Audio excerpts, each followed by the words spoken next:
பிசாசுக்கு இடம் கொடாமல் இருங்கள் என்பதுதான் இந்த நாளின் பிரசங்க வார்த்தை. शैतान को जगह ना दो, आज का संदेश का विषय है.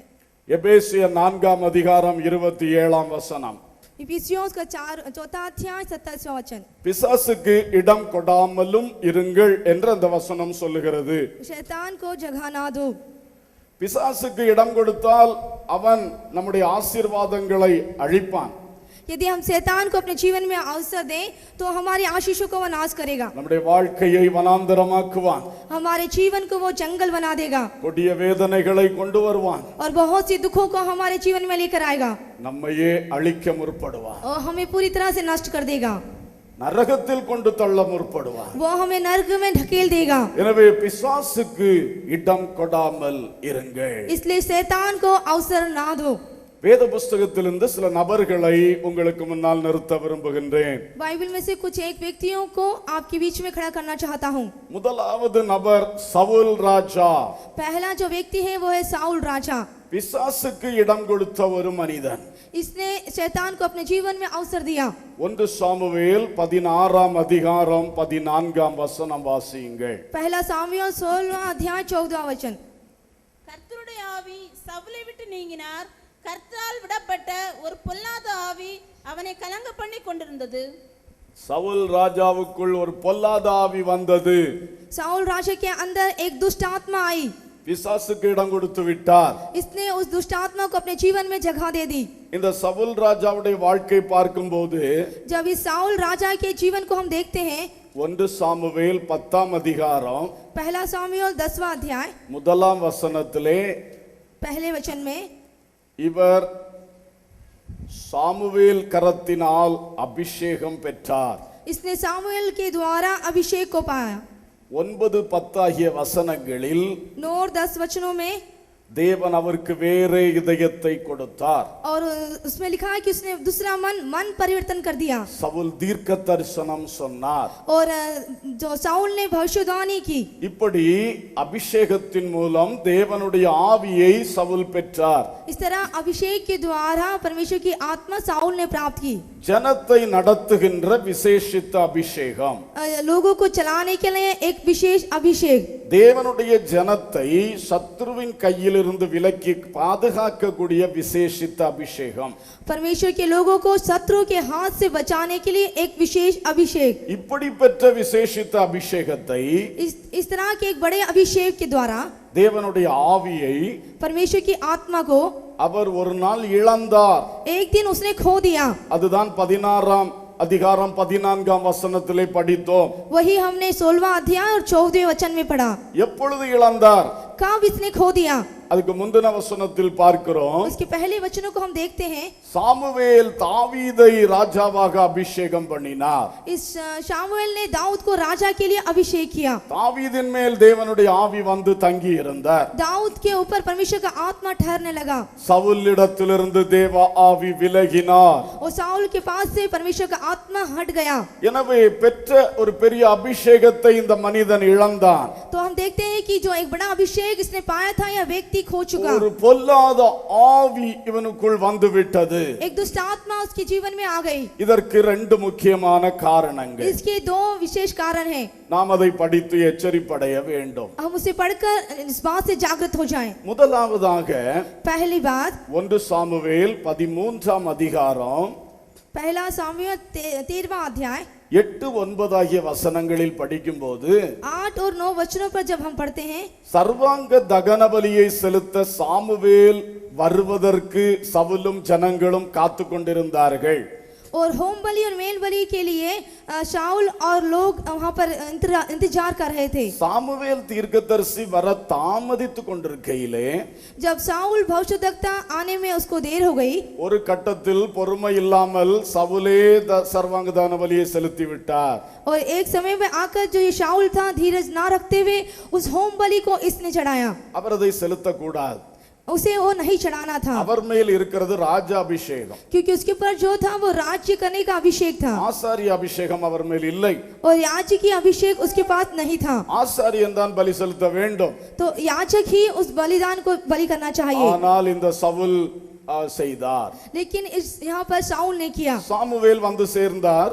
जब सामुएल वहाँ पर आया, நடந்ததை அறிந்த பொழுது उस वहाँ पर जो चला ये जानकर 13-14 வசனங்களில் அவர் சொன்னார், 13 और 14 वचन में उसने कहा, தேவனாகிய கர்த்தர் உமக்கு விதித்த கட்டளையை நீர் கைக்கொள்ளாமல் போனீர். उसने कहा है अपने परमेश्वर यहोवा की आज्ञा को नहीं माना. நீர் தேவனுடைய கட்டளையை மீறிவிட்டீர். तूने परमेश्वर की आज्ञा का उल्लंघन किया है. அதுதான் சவுல் மேல் சொல்லப்பட்ட குற்றம். यही है शाऊल के ऊपर लगाया गया दोष. உமக்கு விதித்த கட்டளையை கைக்கொள்ளாமல் போனீர். जो तुझे आज्ञा दी गई थी तूने नहीं मानी. ஆகவே கர்த்தர் தம்முடைய ஜனத்தின் மேல் உம்மை தலைவனாயிராதபடி தள்ளிவிட்டார். इसलिए परमेश्वर ने अपनी प्रजा के ऊपर तुझे प्रधान होने से तुच्छ जाना है. இப்படி சவுலுக்கு கூறப்பட்டது. इस तरह से शाऊल को बताया गया. இதிலே இவன் செய்த தவறு, इसमें उसने क्या गलती की? தேவன் வைத்த விதிமுறைகளை இவன் கைக்கொள்ளவில்லை. परमेश्वर ने जो विधि नियमों को रखा था उसने इसको नहीं உன்னை अपनाया. தேவன் எதற்காக அழைத்தார்? तुझे परमेश्वर ने किस लिए बुलाया? உன்னை எதற்காக கரத்தில் எடுத்தார்? तुझे किस लिए उसने अपने हाथों में लिया? அதை நீ செய்வாயாக. उसे तुझे करना होगा. செய்ய கூடாததை செய்யாதிருப்பாயாக. जो नहीं करना चाहिए वो ना करें. உனக்கு மிஞ்சினதில் நீ இருப்பாயாக. जो तेरे से बढ़कर है तो उसमें हस्तक्षेप ना कर. நம்முடைய வாழ்க்கையிலும் இவைகளில் கவனமாக இருக்க வேண்டும். हमारे जीवन में इसके प्रति सावधान रहें. தேவன் நம்மை அழைத்த அழைப்பு என்ன? परमेश्वर ने हमें बुलाया है, वो बुलाहट कैसी है? அந்த அழைப்பிலே நிற்க வேண்டும். उस बुलाहट में हमें खड़े रहना चाहिए. நம்மை ஒரு விசுவாசியாய் அழைத்திருக்கிறாரா? क्या उसने हमें एक विश्वासी के रूप में बुलाया है? அந்த அழைப்பிலே உத்தமமாய் முன் செல்ல வேண்டும். उस बुलाहट में हमें सच्चाई से चलना है. ஊழியராக அழைத்திருக்கிறாரா? क्या उसने हमें सेवक के रूप में बुलाया है? அதிலே உத்தமமாய் முன் செல்ல வேண்டும். उसमें भी खरे के साथ खड़े हो. அதற்கு மிஞ்சினதில் நாம் கை வைக்க கூடாது. उससे बढ़कर हमें हाथ नहीं रखना இது चाहिए. தேவன் விதித்த கட்டளை. यह परमेश्वर की आज्ञा है. சவுல் ராஜா இதை மீறிவிட்டார். शाऊल राजा ने इसका उल्लंघन किया. சுருக்கமாக சொன்னால், यदि छोटे रूप में कहूँ तो தேவன் மதிக்க சொன்னவனை சவுல் மதிக்கவில்லை. परमेश्वर ने जिसका आदर करने के लिए कहा था शाऊल ने उसका अपमान किया. அந்த காரியத்திலே சவுல் சாமுவேலை மதித்து காத்திருந்திருக்க வேண்டியது. उस कार्य में शाऊल के उसको इंतजार करते हुए वहां पर रहना था. ஆனால் சாமுவேலுக்கு மேலாக தன்னை நினைத்தார். लेकिन इसने शाऊल के ऊपर अपने आप को समझा. நான் ராஜா தானே, मैं एक राजा हूँ, செய்தால் என்ன और यदि मैं करूँ तो क्या, என்று நினைத்து விட்டான். ऐसा उसने सोचा. அங்கே தப்பு பண்ணினான். वहां पर उसने गलती की. ஆகவே அவருடைய வாழ்க்கையில் பின்னாளிலே பிசாசு நுழைவதற்கு கூட அது காரணமாக இருந்து விட்டது. इसलिए उसके जीवन में शैतान भीतर आने की जगह वहां पर आ गई. நம்முடைய ஓட்டத்தை விட்டு விலகினால் அங்கே சாத்தான் காத்திருப்பான். हमारी दौड़ से हम विचलित हो तो वहां पर शैतान हमारा इंतजार करेगा. நமக்கு நியமிக்கப்பட்ட வழியிலே போக வேண்டும். जो हमें दौड़ रखी है उस मार्ग पर दौड़ना है. தேவன் வகுத்த விதிகளின்படியாய் ஒழுங்குகளின்படியாய் முன் செல்ல வேண்டும். परमेश्वर ने जो नियम और अनुशासन रखे हैं उसके तहत चलना चाहिए. வசனமாகிய சட்டத்தை தேவன் நமக்கு தந்திருக்கிறார். वचन रूपी इस व्यवस्था को प्रभु ने दिया है. அதை விட்டு விலக கூடாது. उसे हमें नहीं छोड़ना चाहिए. வழியை விட்டு விலகினால் ஓநாய் காத்திருக்கும். यदि हम मार्ग से विचलित हो जाए तो भेड़िए हमारे लिए इंतजार करेंगे. சவுலுக்கு இந்த காரியத்தில் எச்சரிப்பு கொடுக்கப்பட்டது. शाऊल को इस विषय में चेतावनी दी गई. தேவன் சொன்னபடி உடனே ராஜ்யபாரத்தை பிடுங்கவில்லை. परमेश्वर ने जैसे कहा तुरंत उससे वो राज्य सत्ता छीन नहीं गई. ஏனென்றால் இந்த சம்பவம் அவன் பொறுப்படுத்த 2ஆம் வருஷத்திலே நடைபெற்றது. क्योंकि इसने जब ये जिम्मेदारी ली उसका ये दूसरा वर्ष था. ஆனால் அவன் 40 ஆண்டுகள் இஸ்ரவேலை அரசாண்டு இருக்கிறான். उसने 40 वर्ष इस्राएल पर राज्य किया. இந்த எச்சரிப்பு கொடுக்கப்பட்டோம். जब यह चेतावनी उसे दी गई, சுமார் 38 ஆண்டுகள் அவனுக்கு திரும்பவும் அந்த பொறுப்பு வழங்கப்பட்டது. लगभग 38 वर्ष तक के उसे वो जिम्मेदारी सौंपी गई. இன்னொரு சூழ்நிலை இவனுக்கு வந்தது. एक और स्थिति में 1 சாமுவேல் 15ஆம் அதிகாரம், पहला सामुएल और उसका 15वां अध्याय, அங்கே தேவன் அமலேக்கியரை முறியடிக்கும்படி சவுலுக்கு கட்டளையிட்டார். यहाँ पर अमालेकियों से युद्ध करने के लिए शाऊल को आज्ञा दी गई. தேவன் சொன்னார், परमेश्वर ने कहा அமலேக்கியரை ஒருவன் கூட மீதி இல்லாமல் அழிக்க வேண்டும். इस हमें अमालेकियों में से एक भी ना बचा रहे उन्हें नष्ट करना है. அவருடைய ஆடு மாடுகளை அழித்து போட வேண்டும். उनकी भेड़ बकरियां सभी को, ஒன்றையும் சிறையாக பிடித்து கொண்டறக்கூடாது. किसी को भी तुझे नहीं रख लेना है. முற்றிலும் அழிக்க வேண்டும் என்று கட்டளையிட்டார். पूरी तरह से नष्ट करना है ऐसा आज्ञा दी. அங்கே சவுல் யுத்தத்துக்கு போனான். वहां पर शाऊल युद्ध के लिए गया, பெரிய வெற்றி கிடைத்தது. उसे एक बड़ी जय प्राप्त हुई. அந்த 17 முதல் 19 வரை வசனங்கள் படித்து பார்த்தால் जब 17 से 19 वचनों में हम पढ़ते हैं, தேவன் சொன்ன வார்த்தையை கனம் பண்ணாமல் அமலேக்கின் ராஜாவை உயிரோடு பிடித்து கொண்டு வந்தான். इसने जो परमेश्वर यहोवा ने वाचन किया था उसका इसने आदर ना किया, इसलिए हमें के लोग के हाथ में चले गया. நல்ல ஆடு மாடுகளையும் தங்களுக்கு என்று பிடித்து கொண்டு வந்து விட்டார்கள். जो अच्छी भेड़ बकरियां थी उसने अपने लिए ले लिया. அப்படி இருக்கும் பொழுது சாமுவேல் ஓடு கர்த்தர் பேசினார். इस स्थिति में शामूल से यहोवा ने बातें की. இந்த சவுலை என் ஜனத்தின் மேல் ராஜாவாக்கினது எனக்கு மனஸ்தாபமாயிருக்கிறது. उसने कहा कि इस शाऊल को अपने प्रजा पर राजा ठहरने से मेरा मन पछताता है. இந்த வார்த்தையை கேட்டு சாமுவேல் ஒரு இரவு முழுவதும் அழுதார். इस बात को सुनते ही जो शामूएल था पूरी रात भर वो रोया. அடுத்த நாள் சவுலோடத்தில் பேசும் பொழுது अगले दिन जब उसने शाऊल से बात की, 22 23 ஆகிய வசனங்களில் பார்க்கலாம். 22 और 23 वचनों में हम देखते हैं, சவுலே நீர் கர்த்தருடைய வார்த்தையை புறக்கணித்தபடினாலே हे शाऊल तूने परमेश्वर के वचन को तुच्छ जाना, इसलिए கர்த்தர் உம்மை ராஜாவா இராதபடிக்கு புறக்கணித்து தள்ளினார். यहोवा ने तुझे राजा होने से इनकार किया है. பாருங்கள், இரண்டாவது ஒரு வாய்ப்பு அதை சவுல் இழந்து போனார். देखिए दूसरा एक मौका शाऊल ने खो दिया. தேவன் அழிக்க சொன்னவனை சவுல் அழிக்கவில்லை. जिस बात को नष्ट करने के लिए शाऊल को कहा गया था उसने नहीं किया. சவுலுடைய 2 தவறுகள், शाऊल की 2 गलतियां हैं. தேவன் மதிக்க சொன்னவனை மதிக்கவில்லை, जिसका आदर करना था उसने आदर नहीं किया. தேவன் அழிக்க சொன்னவனை அழிக்கவில்லை. जिसको नष्ट करना था उसने नहीं किया. இந்த 2 காரியங்களினாலே ये 2 कार्यों के द्वारा சவுல் அபிஷேகத்தை இழந்தார், शाऊल ने अपने अभिषेक को खो दिया, ராஜாங்கத்தை இழந்தார், अपने राज्य सत्ता को खो दिया பிசாசின் ஆவி அவருக்குள் வந்தது. और दुष्ट आत्मा उसके अंदर आ गई. தேவ ஆவியை பெற்றிருந்த மனுஷன் एक पवित्र आत्मा पाया हुआ व्यक्ति பொல்லாத ஆவியினால் அலைக்கழிக்கப்பட்டு கொண்டிருக்கின்றான். एक दुष्ट आत्मा के द्वारा घबराया जा रहा है. எவ்வளவு பரிதாபமான நிலைக்கு தள்ளப்பட்டிருக்கிறான். कितनी दुखित स्थिति में वो ढकेला गया. காரணம் என்ன? इसका कारण क्या है? தேவன் மதிக்க சொன்னவனை மதிக்கவில்லை. इसका आदर परमेश्वर ने करने को कहा था उसने नहीं किया. தேவனுடைய சட்டங்களை அவன் கைக்கொள்ளவில்லை. परमेश्वर के नियमों का उसने पालन नहीं किया. தேவன் அழிக்க சொன்னவனை அழிக்கவில்லை. परमेश्वर ने इसको नष्ट करने के लिए कहा था उसने नहीं किया. அல்லேலூயா. हालेलुया. ஒரு முறை ஒரு வேத பண்டிதர் என்னோடு பேசிக் கொண்டிருந்தார். एक बाइबल के जानने वाले शास्त्री मुझसे बात करने लगे. அவர் விதமாக சொன்னார், उन्होंने इस तरह से कहा, சவுலுடைய தவறுகளையும் தாவீதுடைய தவறுகளையும் வைத்து நான் தியானித்துக் கொண்டிருந்தேன். मैंने शाऊल की गलती और दाऊद की गलतियों को रखकर ध्यान किया. அவன் செய்த தவறுகளிலிருந்து அவன் எப்படி மீண்டெழுந்தான் தாவீது. दाऊद ने अपनी गलती से कैसे छुटकारा पाया. ஆனால் இந்த சவுல் இந்த தவறை செய்த பொழுது கர்த்தர் இவ்வளவு பயங்கரமாய் தண்டித்தாரே. लेकिन जब शाऊल ने गलती की तो प्रभु ने उसे बहुत दंडित किया. இந்த அமலேக்கியனை முற்றிலும் அழிக்காதது கர்த்தருக்கு இவ்வளவு கோபமா? तो ये अमालेकियों को ना मारा इसलिए प्रभु का इतना बड़ा क्रोध. பிள்ளைகளை கூட அழிக்க சொன்னாரே, उसने बच्चों को भी नष्ट करने के लिए कहा, ஆடு மாடுகளை கூட அழிக்க சொன்னாரே. भेड़ बकरियों को भी नष्ट करने के लिए कहा. அதை குறித்து அவர் ஆராய்ச்சி பண்ணின பொழுது इस बात की जब उसने जांच की, அவர் எருசலேமிலே ஒரு குறிப்பிட்ட அகழ்வாராய்ச்சியிலே ஒரு பங்குதாரர், இவரும் ஒரு ஆளாக பணியில் இருந்தாராம்.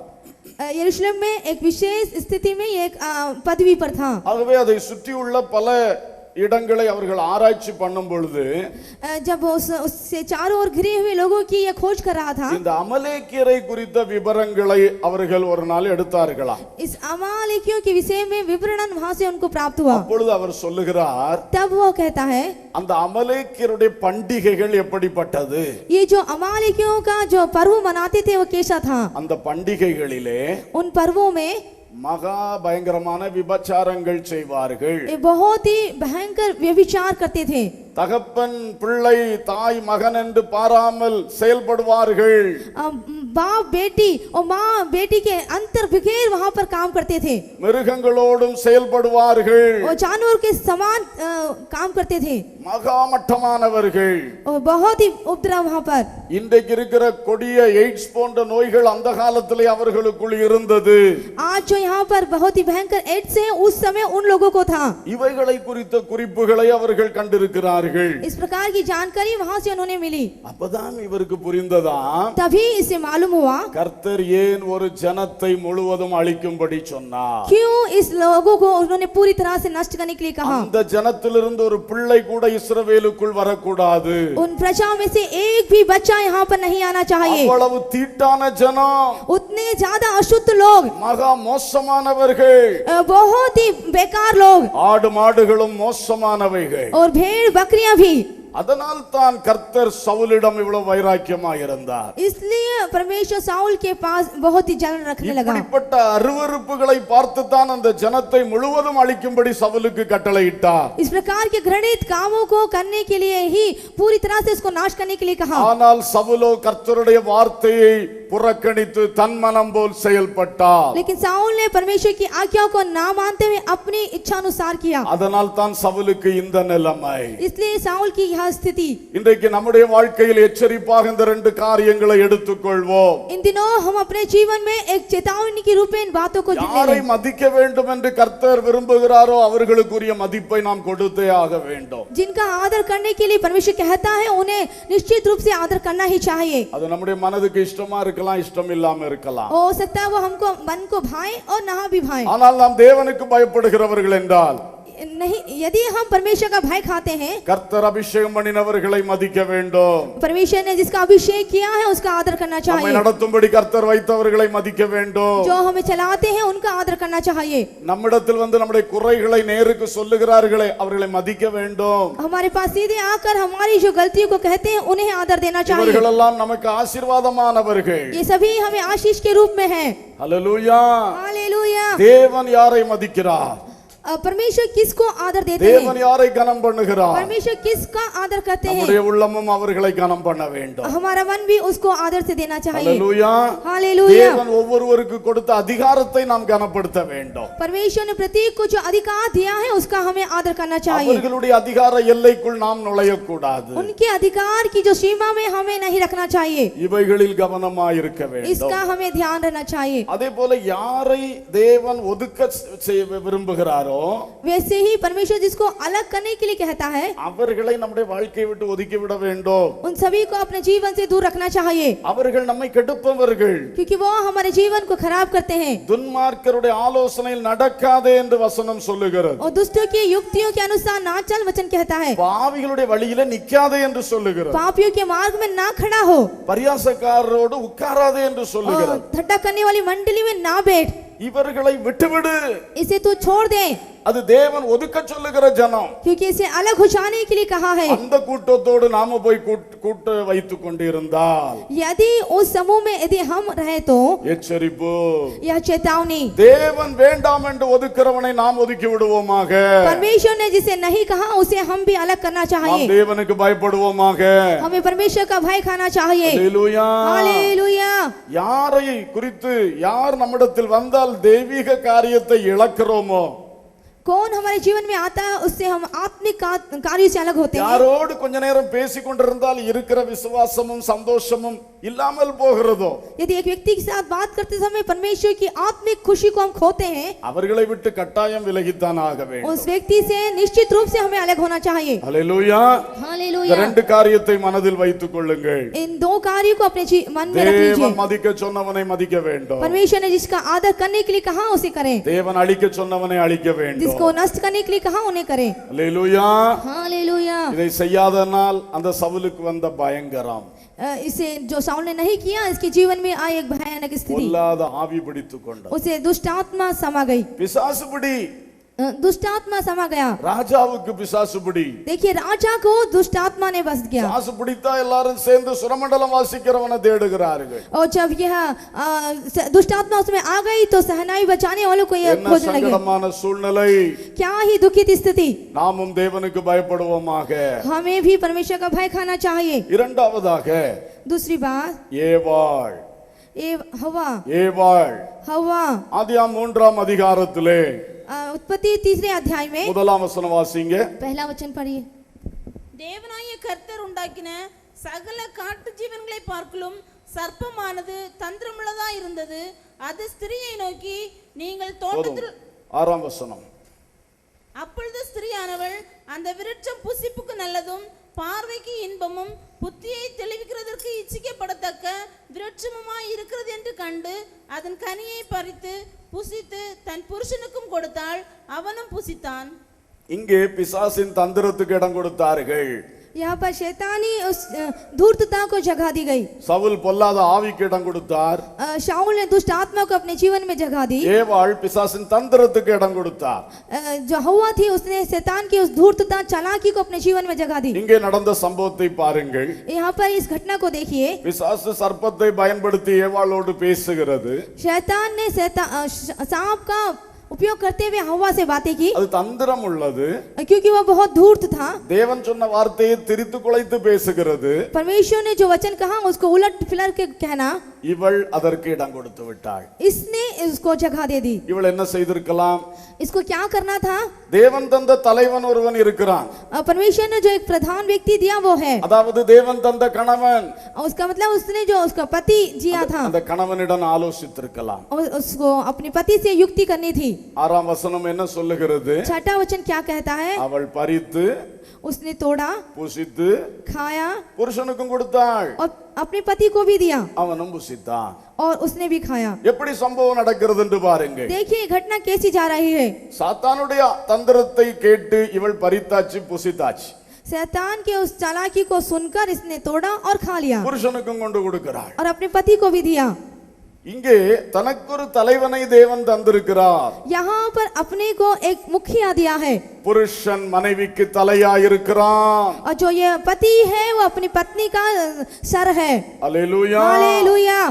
அப்போ உனக்கு புருஷனை தந்திருக்கும் பொழுது तो जब तुझे एक पति दिया गया है, நீ உன் மனம் போல நடந்தால் यदि तू अपनी इच्छा अनुसार चले பிசாசுக்கு இடம் உண்டாகும். तो वहाँ पर शैतान को अवसर देगी. பிசாசின் தந்திரத்துக்கு இடம் உண்டாகும். शैतान की चालबाजियों को तो वहाँ पर जगह देगी. உங்களுடைய புருஷனை மதிக்க கற்றுக்கொள்ளுங்கள். अपने पति का आदर करना आप सीख जाए. உங்களை விட படிப்பில் குறைந்திருக்கலாம். हो सकता है पढ़ाई में वो आपसे कम हो. நீங்கள் வாங்குற சம்பளத்தில் அவர் குறைவாய் வாங்கலாம். आप जिन वेतन को लेते हैं हो सकता है उनका कम हो. பல காரியங்களை நீங்கள் பார்க்கும் பொழுது உங்களை விட சில விஷயத்தில் குறைவுபட்டவராய் தெரியலாம். बहुत से कार्यों को देखिए आपसे वो कम होंगे. எதுவா இருந்தாலும் कुछ भी क्यों ना हो, கர்த்தர் தந்த கணவன் परमेश्वर ने दिया हुआ पति, அந்த கணவனை மதிக்க வேண்டும். उस पति का आदर करना चाहिए. அந்த மனிதனிடத்தில் ஆலோசனை கேட்காமல் ஒன்றும் செய்யக்கூடாது. उस पति से सलाह लिए बगैर कुछ नहीं करना चाहिए. இதை சகோதரிகள் நன்றாக கவனிக்க வேண்டும். ये बहनें अच्छी तरह से समझ लें. பைபிள் முழுவதும் படித்து பாருங்கள். बाइबल पूरी तरह से आप पढ़कर देखिए. புருஷர்களுக்கு கீழ்ப்படியும்படி தான் மனைவிகளுக்கு பைபிள் சொல்லுகிறது. अपने पति का आज्ञा करना मानना ही पत्नी को कहा गया है. அது ஏதோ ஒரு சாராருக்கு மட்டும் அல்ல, केवल एक सारा को ही नहीं, மனைவியா இருக்கிற அத்தனை பேருக்கும் சொல்லுகிறது. जो पत्नी है वो सभी को. மனைவிகளே உங்கள் புருஷர்களுக்கு கீழ்ப்படியுங்கள். हे पत्नी अपने पति का आज्ञा मानो. கீழ்ப்படிவதில் தான் உங்களுக்கு ஆசீர்வாதம் இருக்கிறது. यदि आप आज्ञा मानेंगे तो ही आप आशीष पाएंगे. பிசாசானவன் தந்திரத்தோடு சுற்றி கொண்டிருக்கிறான். ये जो शैतान है धूर्तता से घूम फिर रहा है. எவனை விழுங்கலாம், किसको वो निगल எந்த जाए, குடும்பத்தை அழிக்கலாம், किस परिवार को नष्ट करे, யாரை தேவனுடைய வழியை விட்டு விலகச் செய்யலாம். किसको परमेश्वर की राह से विचलित करे. இதிலே நாம் தப்பிக்கொள்ள வேண்டும் என்றால் यदि इन सभी से हमें बचना है, தேவ வார்த்தை கனம் பண்ணுங்கள். परमेश्वर के वचन का आदर करें. புருஷனுடைய ஆலோசனை கேட்டு நடவுங்க. अपने पति की सलाह से चलें. ஹல்லேலூயா. हालेलुया. இவள் செய்த தவறு அதுதான். इसने जो गलती की वही थी. தோட்டத்துக்குள்ளேயே புருஷன் இருந்தார். उस बगीचे में उसका पति था. எங்க இத சாப்பிடலாமான்னு கேட்டாளா? क्यों जी इसे खाना चाहिए? இப்படி ஒருத்தன் வந்து சொல்றானே இது என்ன விஷயம் வந்து பாருங்கன்னு சொன்னாளா? एक आकर मुझसे इस तरह कह रहा है, क्या मैं खा सकती हूँ? மனோபாவின் மனைவியை நினைச்சு பாருங்க. मनोहा की पत्नी को सोच कर देखिए. அவள் வயல்வெளியில் இருக்கும்போது தேவதூதனானவர் தரிசனம் கொடுத்தார். जब वो खेत में थी तो परमेश्वर का दूत वहां पर आके उसको दर्शन देता है. இவள் உடனே வந்து புருஷனுக்கு சொல்லுகிறாள், ये तुरंत आके अपने पति से कहती है, ஐயா தேவதூதனானவர் வந்து என்கிட்ட இப்படி பேசினார். साहब मेरे पास आकर परमेश्वर का दूत बात करता है. உடனே மனோவாவும் ரெண்டு பேரும் சேர்ந்து ஜெபம் பண்றாங்க. जो ये मनोहा ये दोनों मिलकर प्रार्थना करते हैं. ஒரு முறை கூட வாரும், एक और बार आइए, எங்களோ ரெண்டு பேரோடும் பேச வேண்டும். हम दोनों के साथ आप बात कीजिए. திரும்பவும் தேவன் தூதனானவர் வருகிறார். फिर से परमेश्वर और वह दूत அப்போ आता ஒரு है. மனோவா மனைவியை தான் சந்திக்கிறார். फिर उस मनोहा और उसकी पत्नी को वो मिलते हैं. இவ சொல்ற, ஐயா இங்க நின்னுக்கிடுங்க. तो कहा, अरे साहब यहाँ खड़े ஓடி रहिए. போய் புருஷனை அழைத்து வந்தார். वो दौड़कर अपने पति को बुलाती है. அல்லேலூயா. हालेलुया. ஏவாள் எப்படி செயல்பட்டால், மனோவா மனைவி எப்படி செயல்பட்டாள்? इस हव्वा कैसी इसने कार्य किया और उस मनाहो की पत्नी पत्नी ने किस तरह से। ஆகவே தேவ பிள்ளைகள் இதில் கவனமாயிருக்க வேண்டும். इसलिए प्रभु के लोगों इस बात पर आप ध्यान रखें। தேவன் தந்த கணவனிடம் ஆலோசனை கேட்டு நடக்க வேண்டும். परमेश्वर ने जो आपको पति दिया है उसकी सलाह के अनुसार चलें। அதே போல தேவன் தந்த தலைவன், उसी तरह से परमेश्वर ने जो मुखिया दिया है, ஒரு வேலை பார்க்கிறீர்கள், यदि आप एक काम कर रहे हैं, அங்கே உங்களுக்கு மேலே ஒருவர் இருக்கிறார். उस स्थान पर आपके ऊपर एक व्यक्ति है, அவர் இந்த வேலைகளை எல்லாம் நடப்பிக்கிற பொறுப்பில் இருக்கிறார். इस काम को पूरी चलाने की जिम्मेदारी उस पर है, அவருடைய ஆலோசனைப்படி தான் செய்ய வேண்டும். उसकी सलाह के अनुसार करना चाहिए। உங்களுக்கு அதை விட மேல தெரியும் நினைக்க கூடாது. आपको ये नहीं सोचना चाहिए कि उससे बढ़कर मुझे मालूम है। உங்களுக்கு அதை விட மேலே தெரிந்திருந்தாலும் यदि उससे बढ़कर आपको मालूम भी है அந்த மனிதன் சொல்றது தான் அங்க கேட்க வேண்டும். उस व्यक्ति वहां पर जो कहता है उसे सुनना चाहिए। வழக்கமாய் செய்ய சொன்னதை செய்து கொண்டிருக்கலாம். जो रोजाना करना है उसे करना है। ஏதாயிலும் ஒரு வித்தியாசம் வந்தால் यदि उसमें कुछ अंतर आ जाए உடனே அவரிடம் ஆலோசனை கேட்டு நடக்க வேண்டும். तुरंत उसकी सलाह लेकर चलें। இதுதான் ஒழுங்கு. यही है अनुशासन। அல்லேலூயா. हालेलुया। தேவ ஊழியங்களிலும் அதுபோலதான், वैसे ही प्रभु की सेवा में भी, உலக நிர்வாகங்களிலும் அதுபோல்தான் செயல்பட வேண்டும். संसारिक संगठन में भी इस तरह से ही, உங்கள் தொழில் வேலைகளிலும் அதுபோல செய்ய आपके வேண்டும். व्यापारों में, आपके कामों में भी इस तरह से। அல்லேலூயா. हालेलुया। பிள்ளைகள் பெற்றோருடைய ஆலோசனை கேட்டு செயல்பட வேண்டும். बच्चों को अपने माता पिता की सलाह से चलना चाहिए। இப்படி தேவன் உங்களுக்கு மேலாய் வைத்திருக்கிறவருடைய ஆலோசனை கேட்டு செயல்பட்டால் உங்களுக்கு பாதுகாவல் இருக்கும். इस तरह से जो आपके ऊपर है उनकी सलाह से आप चलेंगे तो आपको रक्षा मिलेगी। என்ன பாதுகாவல்? ये किस प्रकार की रक्षा है? அவர்களால் உண்டாகிற பாதுகாவல் என்பதை விட उनसे जो मिलता है उस सुरक्षा से बढ़कर அந்த தேவ வார்த்தைக்கு நீங்கள் கீழ்ப்படிகிறதுனால உண்டாகிற பாதுகாவல் உங்களுக்கு கிடைக்கும். आपने परमेश्वर के वचनों की आज्ञा मानी है इसलिए। அல்லேலூயா. हालेलुया। ஒருவேளை உங்க புருஷனோ உங்களுக்கு மேல இருக்கிற ஆளோ அந்த அளவுக்குள்ள திறமசாலியா இல்லாம இருக்கலாம்.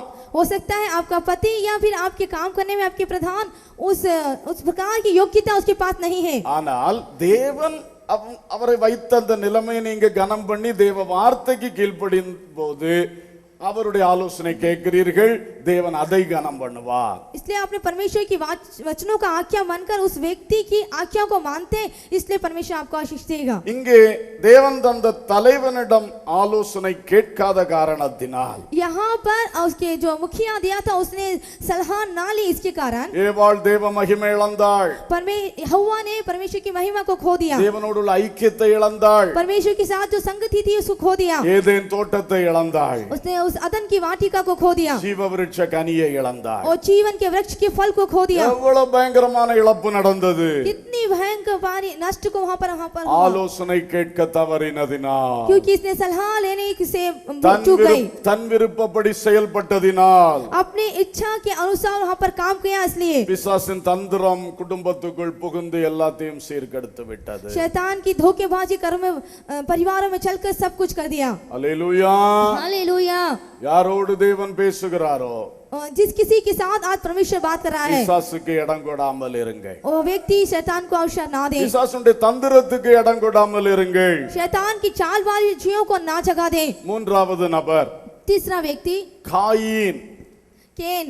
காயினை குறித்து ஆதியாகமம் 4ஆம் அதிகாரத்தில் படிக்கிறோம். केन के बारे में उत्पत्ति के 4वें अध्याय में हम पढ़ते हैं, பிசாசின் ஆசைக்கு இடம் கொடுத்தவன். और शैतान की उस आशाओं के प्रति, इच्छाओं के प्रति उसने जगह दी। ஏன் அப்படி சொல்லுகிறேன்? मैं क्यों ऐसा कहता हूँ? அந்த வசனம் சொல்லுகிறது, वो वचन कहता है பாவம் வாசல்படியில் படுத்திருக்கும், पाप द्वार पर छिपा रहता है அவன் ஆசை உன்னை பற்றி இருக்கும். और उसकी लालसा तेरी ओर होगी।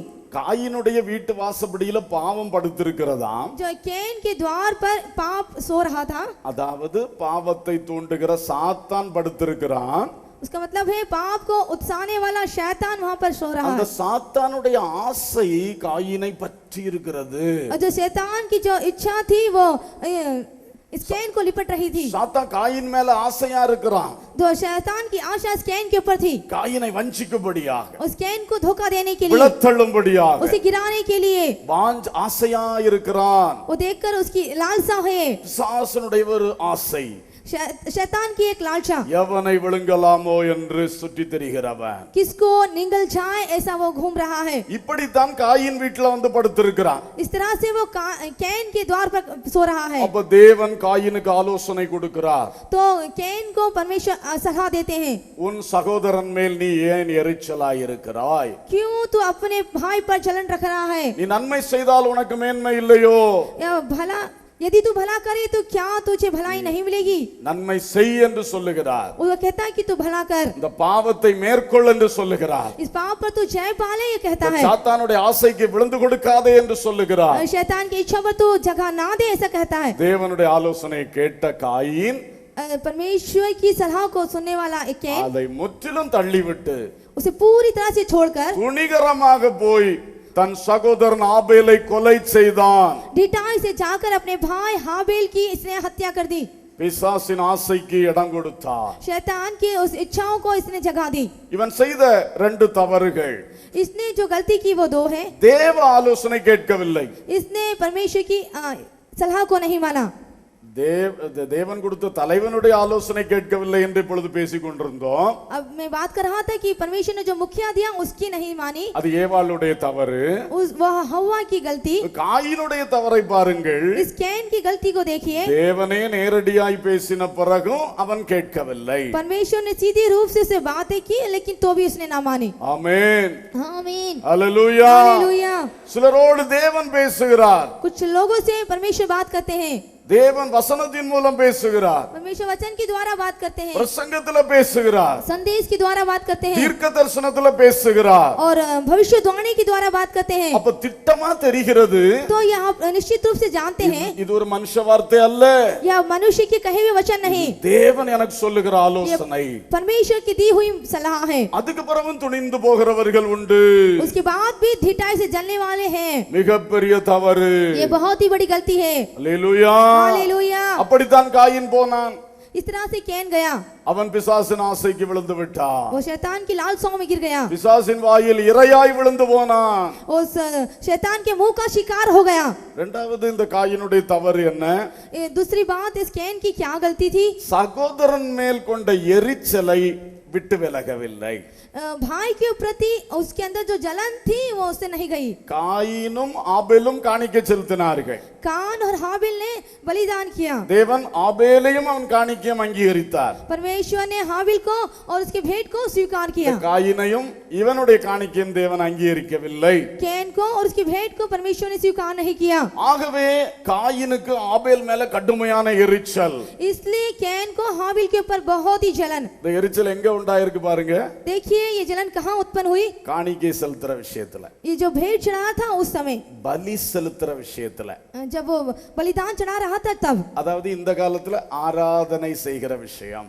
उसका मतलब है इस समय में आराधना करते समय சபைக்குள்ள வந்து இதெல்லாம் நடக்குது.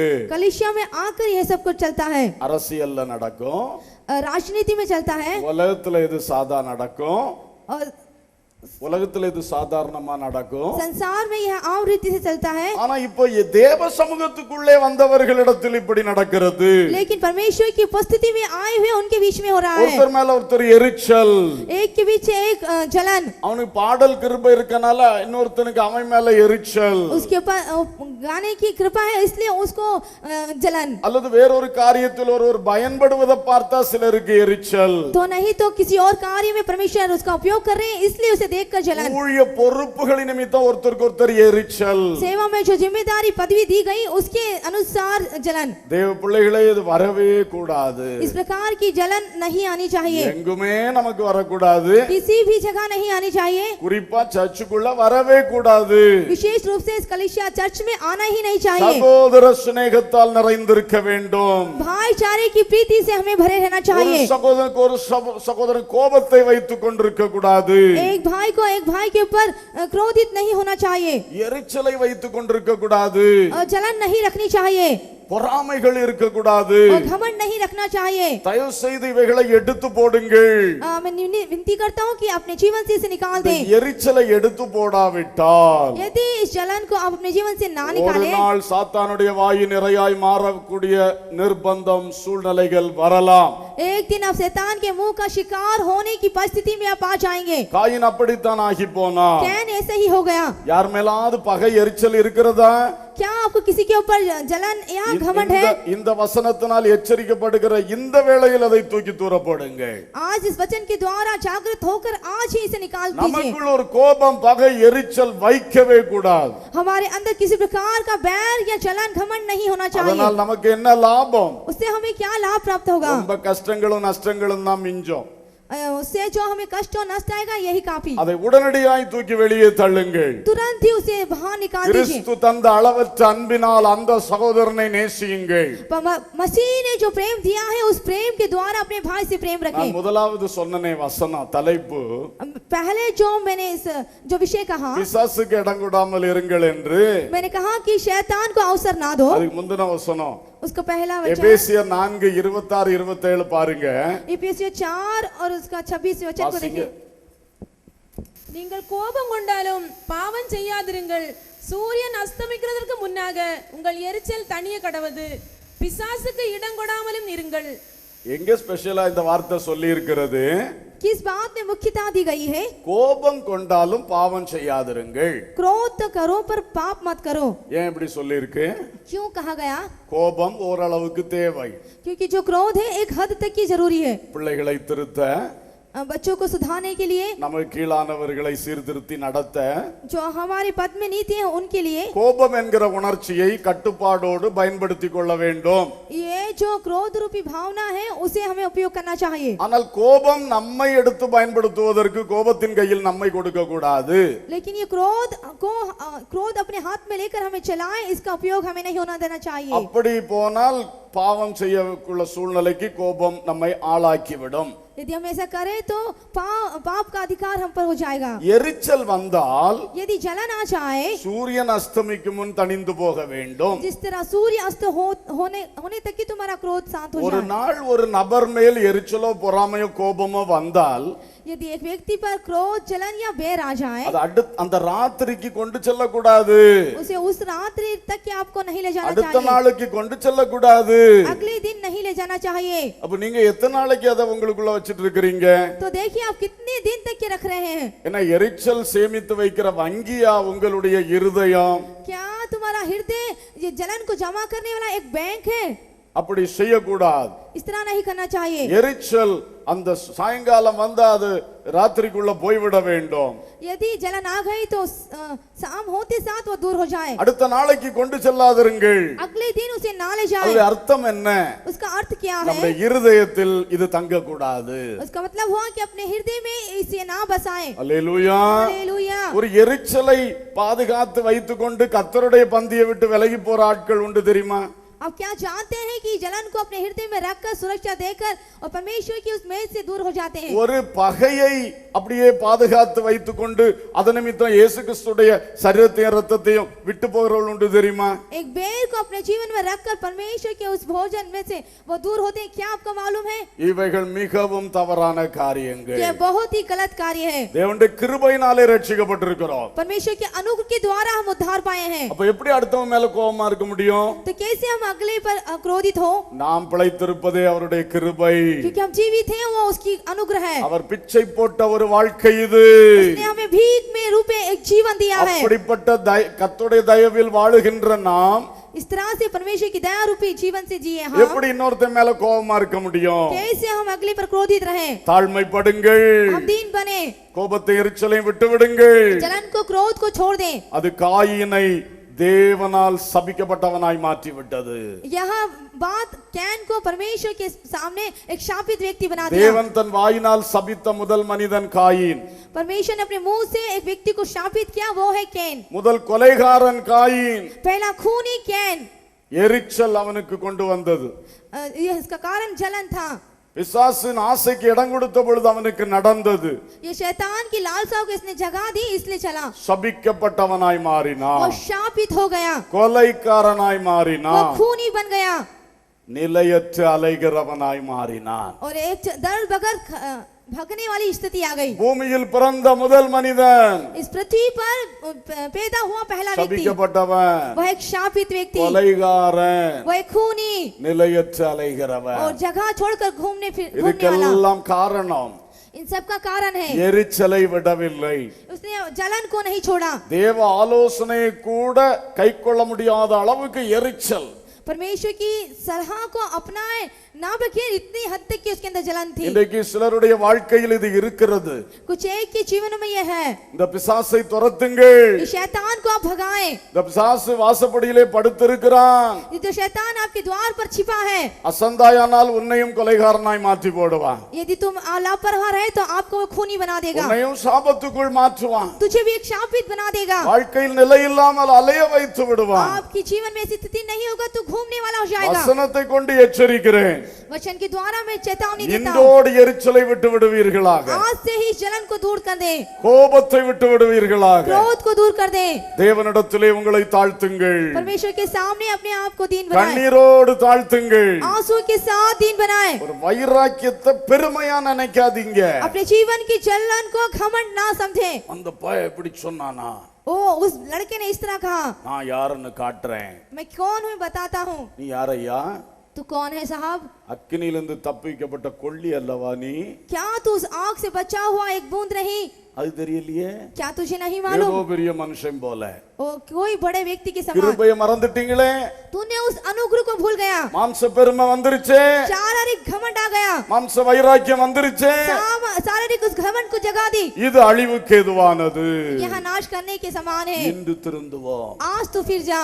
யார் உங்களுக்கு என்ன செய்திருந்தாலும் சரி, किसी ने आपको कुछ किया क्यों ना हो, அதெல்லாம் கர்த்தருடைய பாதத்திலே விட்டு விடுங்கள். उन सभी को परमेश्वर के चरणों पर छोड़ दें. இருதயத்தின் ஆழத்திலிருந்து உண்மையாய் மன்னிப்பு கொடுங்கள். हृदय की गहराई से सच्चाई से उसे माफ कर दें. எரிச்சலையும் கோபத்தையும் உள்ளத்தை விட்டு எடுத்து போடுங்கள். जलन को क्रोध को अपने जीवन से बाहर फेंकें. அப்பொழுது பிசாசு உங்களை விட்டு ஓடி போவான். तब शैतान आपसे दूर भागेगा. அல்லேலூயா.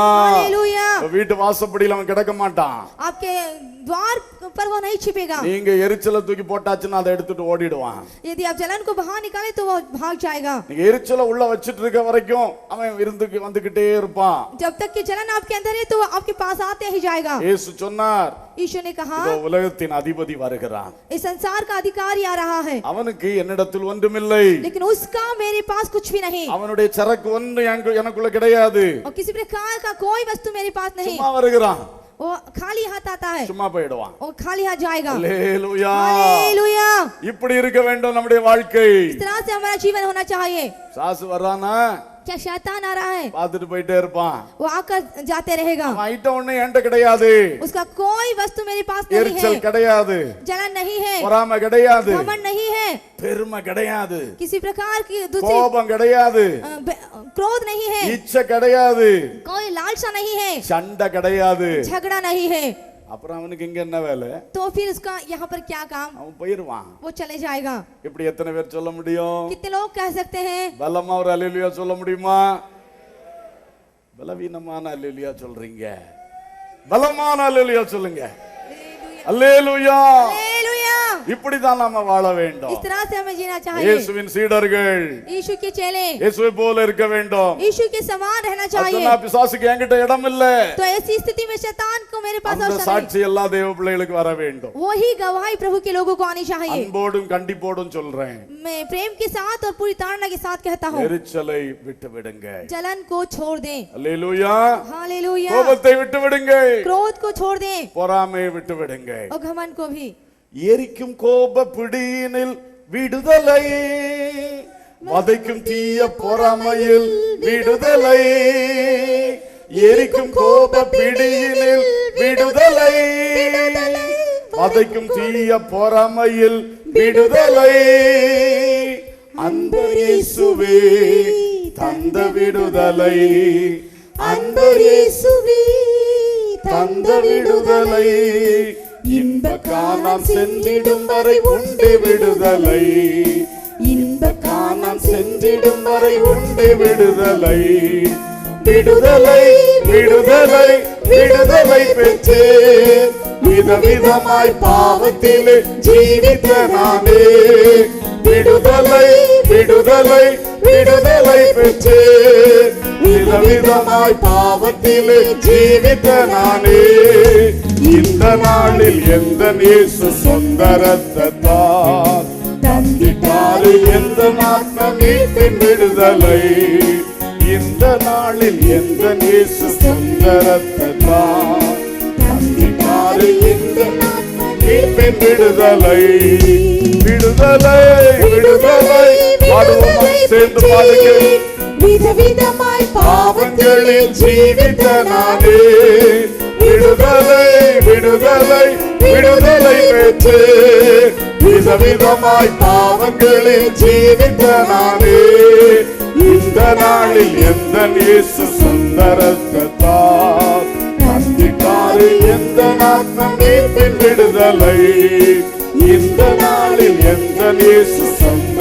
ரத்தத்தால் தந்திட்டாரு இந்த ஆத்ம மீட்பின் விடுதலை எரிக்கும் கோப பிடியினில் விடுதலை விடுதலை வதைக்கும் தீய பொறாமையில் விடுதலை விடுதலை எரிக்கும் கோப பிடியினில் விடுதலை விடுதலை வதைக்கும் தீய பொறாமையில் விடுதலை விடுதலை அன்பர் இயேசுவே தந்த விடுதலை என் அன்பர் இயேசுவே தந்த விடுதலை இந்த காலம் சென்றிடும் வரை உண்டு விடுதலை இந்த காலம் சென்றிடும் வரை உண்டு விடுதலை விடுதலை விடுதலை விடுதலை பெற்று விதவிதமாய் பாவங்களில் ஜீவித்த நானே விடுதலை பாடும் பொழுதே விடுதலை வரட்டும் எரிச்சலும் கோபமும் ஓடி போகட்டும் பாவத்திலே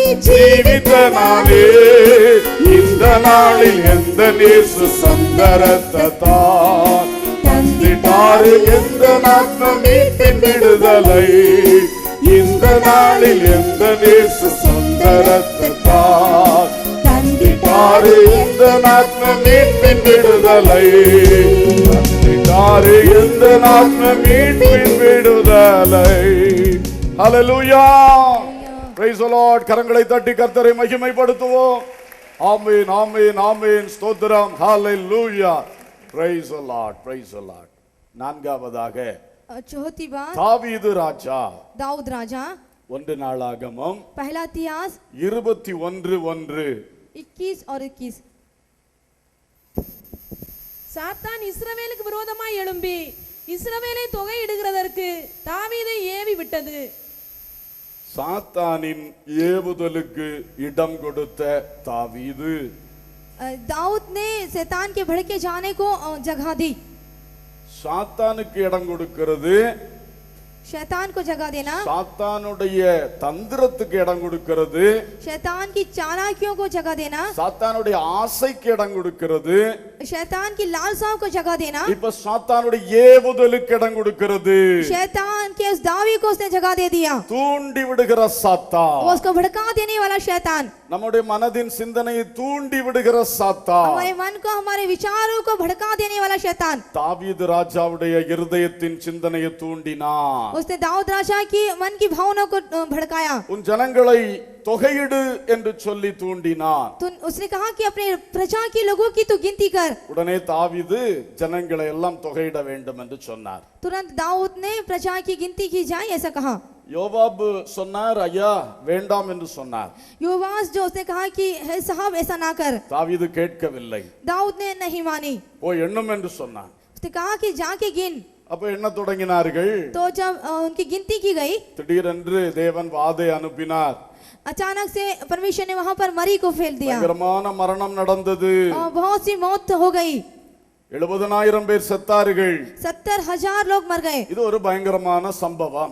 एक बहुत ही बुरी घटना. ஒரு ராஜாவுடைய உள்ளத்தை சாத்தான் தூண்டி देखिए, एक राजा के हृदय को शैतान ने भड़काया ஜனங்களில் 70,000 பேரை கொன்று போட்டான். और प्रजाओं में से 70,000 लोगों को शैतान ने मार दिया. இதை குறித்து சொல்லும்போது इसके बारे में जब मैं कहता हूँ, சில வேளை நாம் நினைப்பது உண்டு, कुछ एक समय हम सोचते हैं அப்ப ஜனங்களை எண்ணவே கூடாது, तो लोगों की गिनती नहीं करनी चाहिए, அப்படி எடுத்துக்கொள்ள முடியாது. इस तरह से हम नहीं ले सकते। இதே பைபிளிலே इसी बाइबल में யாத்ராமம் 30ஆம் அதிகாரத்திலே निर्गमन उसका 30वें अध्याय में 11 தொடங்கி 16 மட்டும் 11 से 16वें तक के தேவன் மோசேயை ஜனங்களை தொகையிடும்படி சொன்னார். परमेश्वर ने मूसा से लोगों प्रजा की गिनती करने के लिए कहा। 20 வயதுக்கு மேற்பட்ட அத்தனை பேரையும் எண்ணும்படி தேவன் சொன்னார். उसने कहा कि जो 20 साल से बड़े हैं उन सभी को गिन। தேவன் பழைய ஏற்பாட்டில் ரொம்ப எண்ணிக்கைகள் எழுதி இருக்கிறார். परमेश्वर ने पुराने नियम में बहुत सी गणना को जनगणना के बारे में लिखा है। நிறைய காரியங்கள்ல ஜனங்களை தொகையிட்டு தேவன் தொகை எழுதி வைத்திருக்கிறார். बहुत से कार्यों में लोगों की गिनती करके परमेश्वर ने उसकी अनुसार लगाया। புதிய ஏற்பாட்டில் கூட नए नियम में மத்தேயு 1ஆம் அதிகாரத்துல தலைமுறைகளின் எண்ணிக்கை எழுதி இருக்கிறது. मत्ती के पहले अध्याय में उन पीढ़ियों और वंशों के बारे में लिखा हुआ है। இயேசு கிறிஸ்து 5 அப்பங்களையும் 2 மீன்களையும் எடுத்து ஆசீர்வதித்து போஷித்த ஆண்களுடைய எண்ணிக்கை எழுதி இருக்கிறது. यीशु मसीह ने 5 रोटी 2 मछली को लेकर तोड़ा और वहां पर पुरुषों की गिनती वहां पर लिखी है। பெந்தெகோஸ்தே நாளிலே மேல் வீட்டறையில் கூடியிருந்தவர்கள் 120 பேர் என்று எண்ணிக்கை எழுதி இருக்கிறது. पेंटेकोस्ट के दिन में ऊपरी कोठरी में 120 लोग एकत्रित हुए थे, ये लिखा है। சபையில் முதலாவது ரட்சிக்கப்பட்டு சேர்க்கப்பட்டவர்கள் 3000 என்று தொகை எழுதி இருக்கிறது. कलीसिया में पहली बार उद्धार पाए 3000 की गिनती लिखी गई है அடுத்து 5000 என்று எழுதி இருக்கிறது. और उसके बाद 5000। பைபிள் முழுவதும் எண்ணிக்கைகளும் தொகையிடுதலும் இருந்து கொண்டுதான் இருக்கின்றன. बाइबल में लगभग सभी की गिनती और गणना की गई, जनगणना की गई। தாவீது செய்த தவறு என்ன? तो दाऊद ने यहाँ पर क्या गलती की? இங்கே பார்க்கிறோம், यहाँ पर हम देखते हैं சாத்தானுடைய ஏவுதல், शैतान के भड़काए जाने के कारण ஆமென், அங்கதான் தவறு வருகிறது. यहाँ पर उसने गलती की। இந்த மோசே ஜனங்களை எண்ணும் போது जब मूसा ने लोगों की गणना கர்த்தர் की, சொல்லி இருந்தார், यहोवा ने कहा ஒவ்வொருவரை நீ எண்ணும் பொழுது एक ही को जब तू गिनती लेगा அவர்களுடைய ஆத்துமாவை பாதுகாப்பதற்காக उनकी प्राण की सुरक्षा के लिए எண்ணப்படுகிற ஒவ்வொருவரும் गिनने जाने हुए हर एक அரை சேக்கல் பரிசுத்த ஸ்தலத்துக்கு கொடுக்க வேண்டும். तो आधा सेकेल पवित्र स्थान को देना चाहिए। எண்ணப்படும் போது அவர்களுக்குள் வாதை உண்டாகாத படிக்கு जब ऐसी गिनती गिने पर उन पर मरी ना आए इसलिए அவர்கள் தங்கள் ஆத்துமாவுக்கு மீட்கும் பொருளாக அரை சேக்கல் கொடுக்க வேண்டும். अपनी प्राण के बचाव के लिए आधा सेकेल देना चाहिए। தேவனுடைய திட்டத்தின்படி நோக்கத்தின்படி எண்ணுவதில் எவ்வித தவறும் இல்லை. परमेश्वर की योजना के तहत विधि के तहत गिनना ये गलत नहीं। அப்ப தாவீது எண்ணினதில் என்ன தவறு இருக்கிறது? तो दाऊद ने गिनती ली, इसमें क्या गलती हुई? 1 நாளாகமம் 27 படிக்கும் போது पहला अध्याय 27वें अध्याय में जब हम पढ़ते हैं 23-24 ஆகிய வசனங்களிலே 23 और 24 वचनों में தாவீது எண்ணத் தொடங்கி எண்ணி முடிக்கவில்லை என்று எழுதி இருக்கிறது. लिखा है कि दाऊद ने गिनती लगाकर वो उसे खत्म नहीं कर पाया। யூதா கோத்திரம் லேவி கோத்திரம் போன்றவர்கள் தொகையிடுதலுக்குள் ஆகவில்லை என்று சொல்லி இருக்கிறது. यहाँ पर यहूदा और लेवी के जो गोत्र थे उनकी गिनती पूरी नहीं हुई थी। இன்னும் இதனுடைய ஒரு சரியான அர்த்தத்தை கவனிக்க வேண்டும் என்றால் इसके सही अर्थ को यदि हम ध्यान 1 दें, நாளாகமம் 21:5 சொல்லப்பட்டிருக்கிறது, पहला इतिहास 21 और 5वें वचन में लिखा है, யோவாப் புறப்பட்டு போய் योआब ने निकलकर பட்டயம் உருவத்தக்கவர்களை தொகையிட்டான். तलवार चलाने वालों की गिनती की। அப்ப 27ஆம் அதிகாரத்திலே तो 27वें अध्याय में தாவீதுனுடைய பலம் யார் யார் என்ன என்ன என்பது தொகையிடப்பட்டது பற்றி அங்கே எழுதி இருக்கிறது. तो दाऊद की सामत किस किस में थी उसके प्रति गिनती वहां पर लिखी है। இந்த 21:5 इस 21 और 5वें वचन में பட்டயம் உருவத்தக்கவர்களை எண்ணினான் என்று சொல்லி இருக்கிறது. सब तलवार चलाने वालों की गिनती की गई। அப்ப இதையெல்லாம் சேர்த்து பார்க்கும்போது तो इन सभी को मिलाकर यदि देखा जाए, அதுக்கு முந்தின அதிகாரத்தை படித்து பார்த்தால் उसके पहले के अध्याय को हम यदि पढ़े, நிறைய யுத்தங்களை தாவீது வரிசையா ஜெயித்தான். बहुत से युद्ध को एक के बाद एक दाऊद ने जीती। கடைசியில எல்லாம் தாவீது யுத்தத்துக்கு போக மாட்டார், अंत में दाऊद युद्ध में नहीं जाते थे। யோவாப் போய் ஜெயிப்பார். जो योआब था वो युद्ध में जय அப்படி दिलाया। வீட்டிலிருந்தே யுத்தத்தை ஜெயித்து கொண்டிருந்தான் தாவீது. इस तरह से घर में रहकर युद्ध में जय हासिल வெற்றி की। மேல் வெற்றி குவிந்த உடனே जय पर जय पाने के तुरंत இவனுக்குள் ஒரு எண்ணம், इसके अंदर एक भावना, என்னுடைய படை எப்படிப்பட்டது, मेरी जो सामर्थ्य है, मेरी सेना किस तरह की है। எத்தனை பேர் பட்டயம் உருவத்தக்கவர்கள் என்று எண்ண வேண்டுமே। सब तलवार चलाने वाले कितने हैं, मैं मुझे गिनना है। நான் நினைக்கிறேன் मैं सोचता हूँ இதுவரைக்கும் தாவீது யாருடைய பலத்தினாலே ஜெயித்தான்? अब तक के दाऊद किसके बल पर जय हासिल அவனுடைய की। முதல் ஜெயம் ஒரு கவணினாலும் ஒரு கல்லினாலும் ஆரம்பித்த ஜெயம்। उसकी तो पहली चलती एक चिकने पत्थर और कोफन के द्वारा। அவன் செய்த அத்தனை யுத்தங்களும் தேவனுடைய பலத்தினாலே ஜெயித்தான்। उसने जितने भी युद्ध किए वो परमेश्वर की सामर्थ के द्वारा की। அல்லேலூயா। हालेलुया। ஆனா இப்ப வெற்றி மேல் வெற்றி பெருகின உடனே तो अब जय और जय पर हासिल करते समय நான் मैं என் படை और मेरी सेना அவனை எண்ணி பார்க்கணுமே எப்படி இருக்கு। और इन्हें गिनना चाहिए कैसी है। இந்த எண்ணம் தான் தவறு। यही भावना गलत है। அல்லேலூயா। हालेलुया। எண்ணனினது தவறு கிடையாது, गिनती लेना ये गलत नहीं அந்த है। எண்ணிக்கையின் பின்னணியில் இருக்கிற நோக்கம் தவறு। ये जो गिनती लेने के पीछे जो लक्ष्य है वो गलत है। இதனால் தான் அத்தனை பேர் சாக காரணமாயிருந்தான்। इसके कारण ही बहुत लोगों की मौत वहां पर कारण बनी। அல்லேலூயா। Hallelujah. Mere act of counting is not sin, but the purpose of counting matters. அவன் செய்த அந்த கணக்கிடுதல் என்கிற செயல் தவறல்ல, जो उसने गिनती लगाई यह क्रिया गलत नहीं।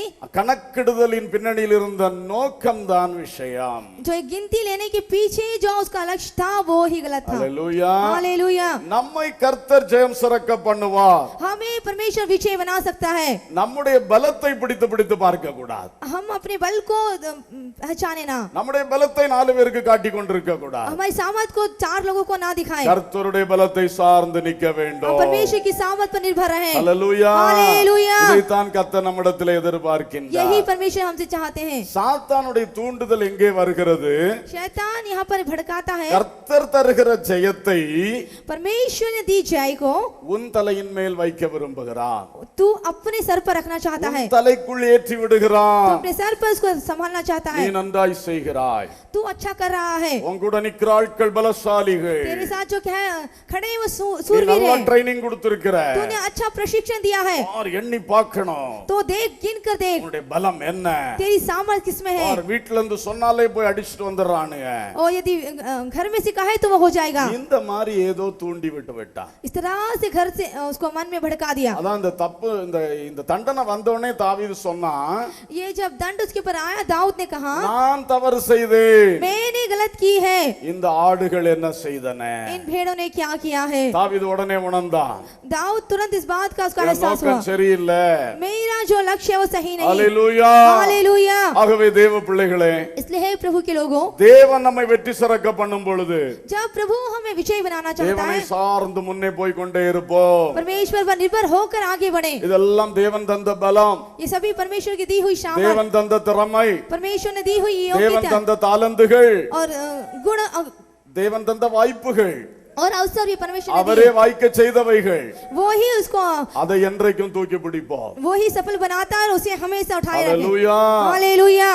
ஆரம்பத்திலே தாழ்மையா இருப்பார்கள், प्रारंभ में वो नम्रता से रहते हैं, தேவனையே சார்ந்து கிடப்பார்கள்। परमेश्वर पर ही निर्भर होते हैं। கொஞ்சம் செய்யக்கு ஆண்டவர் வைத்த உடனே कुछ करने के लिए यदि परमेश्वर का है, சாத்தான் ஏவு ஆரம்பிப்பான், शैतान उन्हें भड़काता है, தூண்ட ஆரம்பிப்பான்। उन्हें भड़का देता है। உன் பலத்தை பாரு, तेरे बल को देख, உன் திறமைய பாத்தியா। तेरी योग्यता को तूने देखी இது है। ஒரு பயங்கர பிசாசின் கண்ணி। ये शैतान का बहुत ही भयंकर रूपी जाल है। हालेलुया। நன்றாக படியுங்கள், अच्छी तरह पढ़िए, படிப்பில் வெற்றி சிறங்குங்கள், पढ़ाई में जय लीजिए, வேலை தொழிலில் வெற்றி சிறந்து மேன்மை அடையுங்கள், अपने काम धंधों पर जय पाए, உங்க கையின் பிரயாசங்கள் எல்லாம் வெற்றி சிறந்து வாருங்கள், अपने परिश्रम में सभी पर आप जय प्राप्त कीजिए, ஊழியத்தில் வெற்றி சிறந்து வாருங்கள்। सेवा में जय कीजिए। ஆனால் எல்லா கிரீடங்களையும் கலற்றி கர்த்தருடைய பாதத்தில் வைத்து அவருக்கு ஆராதனை செய்யுங்கள்। लेकिन सभी उस मुकुट को परमेश्वर के चरणों पर रखकर उसकी आराधना करें। ஆமென்। आमीन। அல்லேலூயா। हालेलुया। கர்த்தருடைய சமூகத்துல வரும்போது जब हम परमेश्वर की उपस्थिति में आते हैं, எல்லா திறமையும் எல்லா தாளந்தையும் அவர் பாதத்திலே வைக்க வேண்டும்। हमारी जो भी गुण है, हमारी जो योग्यता है उसके चरणों पर रखनी எல்லா चाहिए। வெற்றியும் எல்லா கிரீடங்களும் அவருடைய பாதத்தில் வைக்கத்தான் சமம் என்று நினைக்க வேண்டும்। और उसके जो हमारे जो मुकुट है और हमारी जो सफलता है उसके चरणों पर रखने के समान है। பாதத்தில் வைக்கத்தான் தகுதி என்று நினைக்க வேண்டும். हमें ये सोचना चाहिए उसके चरणों पर रखने की योग्य है। ஹல்லேலூயா. हालेलुया। சிந்தனையை பெருமை அற கழுவ வேண்டும். ये जो हमारे विचारों में घमंड है उसको जो कमरा बना रखा है उसको धोना மேட்டிமை चाहिए। அற கழுவ வேண்டும். हमारा जो अहंकार है वहां पर धुलना चाहिए। தாழ்மையால் இருதயம் நிரம்ப வேண்டும். दीनता का हृदय वहां पर भरना चाहिए। ஹல்லேலூயா. हालेलुया। தாவீது செய்த தவறு என்ன?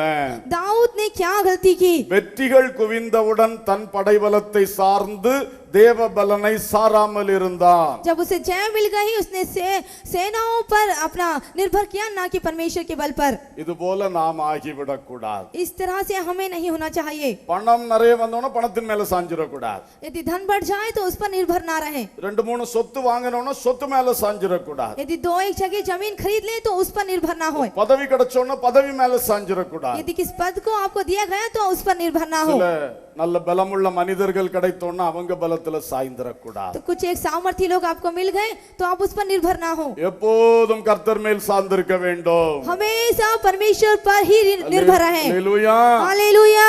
இதை இன்னொரு வார்த்தையில சொல்லுவேன்னா, यदि एक और बात अर्थ में यदि कहूं तो அடிப்படை கொள்கையை மாற்றினான். आधारभूत सिद्धांत यदि हम बदले, இங்கதான் தவறு வந்தது. यहीं पर गलती आई। தாவீதுடைய அடிப்படை கொள்கை என்ன? दाऊद की आधारभूत सिद्धांत क्या थे? தேவனால் ஜெயிப்பது, परमेश्वर से जय प्राप्त, தேவ பலத்தால் ஜெயிப்பது. परमेश्वर के बल से जय हासिल करना। கோலியாத்தோட அதைத்தான் பேசினான். उसने गोलियत से इसी तरह से बातें की। நீ நிந்திக்கிற இஸ்ரவேலின் ராணுவங்களின் தேவனுடைய நாமத்தில் வருகிறேன். तूने जो निंदा करा है वो सेनाओं के यहोवा की ओर से मैं आता हूँ। உன்னை போல பட்டயமும் தடியும் தேவையில்லை. तेरे समानता उस तलवार की आवश्यकता नहीं। இந்த கல்லு போதும்பா. ये पत्थर बहुत है। நான் தேவனுடைய நாமத்தில் வருகிறேன். मैं परमेश्वर के नाम से आता हूँ। அவனுடைய கொள்கை அதுவாக இருந்தது. उसका सिद्धांत वही था। அவன் யாருக்கு விரோதமா யுத்தத்துக்கு போனாலும், वो किसी के साथ युद्ध क्यों ना करता हो, எத்தனை பெரிய படைகள் நின்றாலும், कितनी बड़ी सेना क्यों ना हो, தேவனால் ஒரு சேனைக்குள் பாய்வே. परमेश्वर के द्वारा एक सेना को लांघूंगा। அப்படித்தானே பாடினான். इस तरह से उसने गाया। கர்த்தரால் ஒரு மதிலை தாண்டுவே. परमेश्वर के द्वारा एक शहर बना को पार करूंगा। அதுதான் அவனுடைய அடிப்படை கொள்கை. वही उसका आधारभूत सिद्धांत था। அடிப்படை கொள்கையை மாத்திட்டான். उसने अपने आधारभूत सिद्धांत को बदल दिया। என்னுடைய பலத்தை ஒன்னு எண்ணி பார்க்கணும்னு நினைச்சான். उसने मेरा बल सामर्थ्य क्या है गिनने लगा। பிசாசின் ஏவுதலில் விழுந்து போனான். और शैतान के भड़काए जाने पर वो गिर गया பாதை புறப்பட்டது. और वहां पर मरी आ गई। அப்பாவி மக்கள் 70,000 பேர் செத்தார்கள். और जो निर्दोष लोग थे वहां पर मर गए। தாவீது மனசாட்சி வாதிக்க ஆரம்பித்தது. जो दाऊद का विवेक था वहां पर उसको नुकसान आया। இந்த நிலைகள் நமக்கு வரக்கூடாது. यह स्थिति हमें नहीं आनी चाहिए। தாழ்மையோடு இருப்போம். हम दीनता से बने रहे, கர்த்தருடைய பலத்திலே சார்ந்து நிற்போம். परमेश्वर के बल पर हम निर्भर रहे। ஹல்லேலூயா. हालेलुया। கடைசியாக ஒரு மனிதன், अंत में एक व्यक्ति யூதாஸ்காரியோத்து, यहूदा इस्करियोत, பிசாசின் தூண்டுதலுக்கு இடம் கொடுத்தவன். शैतान के भड़के जाने पर उसने जगह दी। யோவான் சுவிசேஷம் 13ஆம் அதிகாரம் यूहन्ना सुसमाचार 13वां अध्याय 2ஆம் வசனத்தில் எழுதி இருக்கிறது, दूसरे वचन में लिखा है, அவனை பிசாசு தூண்ட ஆரம்பித்தான். शैतान ने उसको भड़काया। 26-27 வசனங்கள்ல படிக்கிறோம். 26 और 27 में हम पढ़ते हैं, சாத்தான் யூதாசுக்குள் புகுந்தான். शैतान यहूदा में समा गया। அப்போ அந்த கடைசி பஸ்கா விருந்தில் உட்கார்றதுக்கு முன்னாடியே तो अंत में जब वो फसा पर्व में बैठा था சாத்தான் யூதாசை தூண்ட ஆரம்பித்தான். तो शैतान ने यहूदा को भड़काया, தூண்டிக் கொண்டே இருந்தான். उसे भड़काने लगा। ஆனால் அந்த கடைசி அந்த பந்தியில் இருந்த பொழுது जब अंत में वह उस मैच में जब शामिल हो रहा था, இயேசு சொன்னார், உங்களில் இருக்கிறவரில் ஒருவன் என்னை காட்டி கொடுப்பான். यीशु ने कहा कि तुम में से एक व्यक्ति मुझे पकड़वाएगा। உடனே யோவான் அப்படியே இயேசு மார்புல சார்ந்து கேட்டான், அது யார், இது யார் அப்படின்னு கேட்டான். तुरंत जो यूहन्ना यीशु की छाती की ओर झुकते कहा कि वो कौन है। இயேசு சொன்னார், तो यीशु ने कहा, இப்பொழுது நான் அப்பத்தின் துணிக்கையை நான் தோய்த்து யார் கையில கொடுக்கறனோ அவன் தான் அப்படின்னு சொன்னார். अब जो मैं रोटी का टुकड़ा तोड़कर जिसके हाथ में दूंगा वो होगा। அப்படியே யூதாஸ் கையில கொடுத்தார். तो वैसे ही उसने यहूदा को दिया। இயேசு கொடுத்த அப்பத்தை புசித்தான். उसने यीशु ने जो रोटी का टुकड़ा दिया खाया। அப்பம் உள்ள போகும்போது சாத்தான் அவனுக்குள் புகுந்தான். जैसे ही रोटी अंदर गई शैतान उसके अंदर समा गया। என்ன பயங்கரம்! कितनी भयंकर இயேசு கைனால கொடுக்கப்பட்ட அப்பம். यीशु के हाथ के द्वारा दिया हुआ। அப்பம் உள்ள போனா இயேசு உள்ள போணும். तो क्या जाना चाहिए? यीशु अंदर जाना चाहिए। இவனுக்கு நடந்த நிலைமை, इसकी चलने वाली स्थिति, அப்பம் உள்ள போது பிசாசு உள்ள பூந்தான். रोटी अंदर गई और शैतान अंदर समा गया। இவனுக்கு நடந்த தப்பு என்ன? इसके जीवन में क्या गलती हुई? நான் ஏற்கனவே ஒரு தடவை சபையில இதை விளக்கமா பேசி இருக்கிறேன். इसके पहले भी कलीसिया में मैंने इसको साफ रीति से कहा था। இயேசுவின் மேல் உண்டான இடறலை போக்கவில்லை. यीशु के ऊपर जो इसको ठुकराहट थी वो नहीं गई। அதான் இவன் சாத்தானுக்கு விழுந்து போக காரணம். यही था ये इसके गिरने का कारण। யோவான் 12ஆம் அதிகாரத்திலே यूहन्ना 12वें अध्याय में 3ஆம் வசனத்திலே 3 वचन में மரியாள் என்கிற பெண்மணி இயேசுவின் பாதத்தில் விலையேற பெற்ற களங்கமில்லாத நலத தைலத்தை ஊற்றினாள்.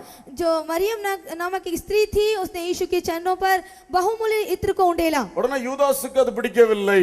तुरंत इस यहूदा को यह नहीं भाया। அவன் உடனே சொன்னா, उसने तुरंत कहा, இந்த தைலத்தை எதுக்கு இவருடைய பாதத்துல ஊற்றி வீணடிக்க வேணும்? क्यों इस इत्र को इसके चरणों पर गिराकर इसको व्यर्थ में खर्चा करें? இது இப்போ 300க்கு அதிகமான பணம் விக்குமே. इससे 200 दिनार से पैसे मिल सकते हैं। வித்து பணமாக்கி ஏழைகளுக்கு கொடுத்திருக்கலாமே. इसे बेचकर गरीबों को दे सकते हैं। அப்ப இயேசு மேல அவனுக்கு ஒரு இடறல் வந்துச்சு. तो यीशु के ऊपर इसे एक ठोकर लग गई। இந்த இயேசு ஒண்ணும் வீணடிக்க கூடாதுன்னு நமக்கு போதிப்பாரு. ये यीशु ने कुछ भी व्यर्थ नहीं करना चाहिए ऐसा कहा था। அன்னைக்கு 12 கூட நிறைய அப்பம் மிச்சம் வந்த சமயத்துல அந்த இதெல்லாம் அப்பம் மீதி வந்த சமயம் பொறுக்கி கூடையில வைக்க சொன்னாரு. उस दिन जो 12 टोकरी में जो बच गया था उसको उठाकर रोटियों को उसमें रखो कहा था। அப்ப இவர் பிரசங்கம் ஒண்ணு செயல்பாடு வேறொன்றா இருக்கிறது.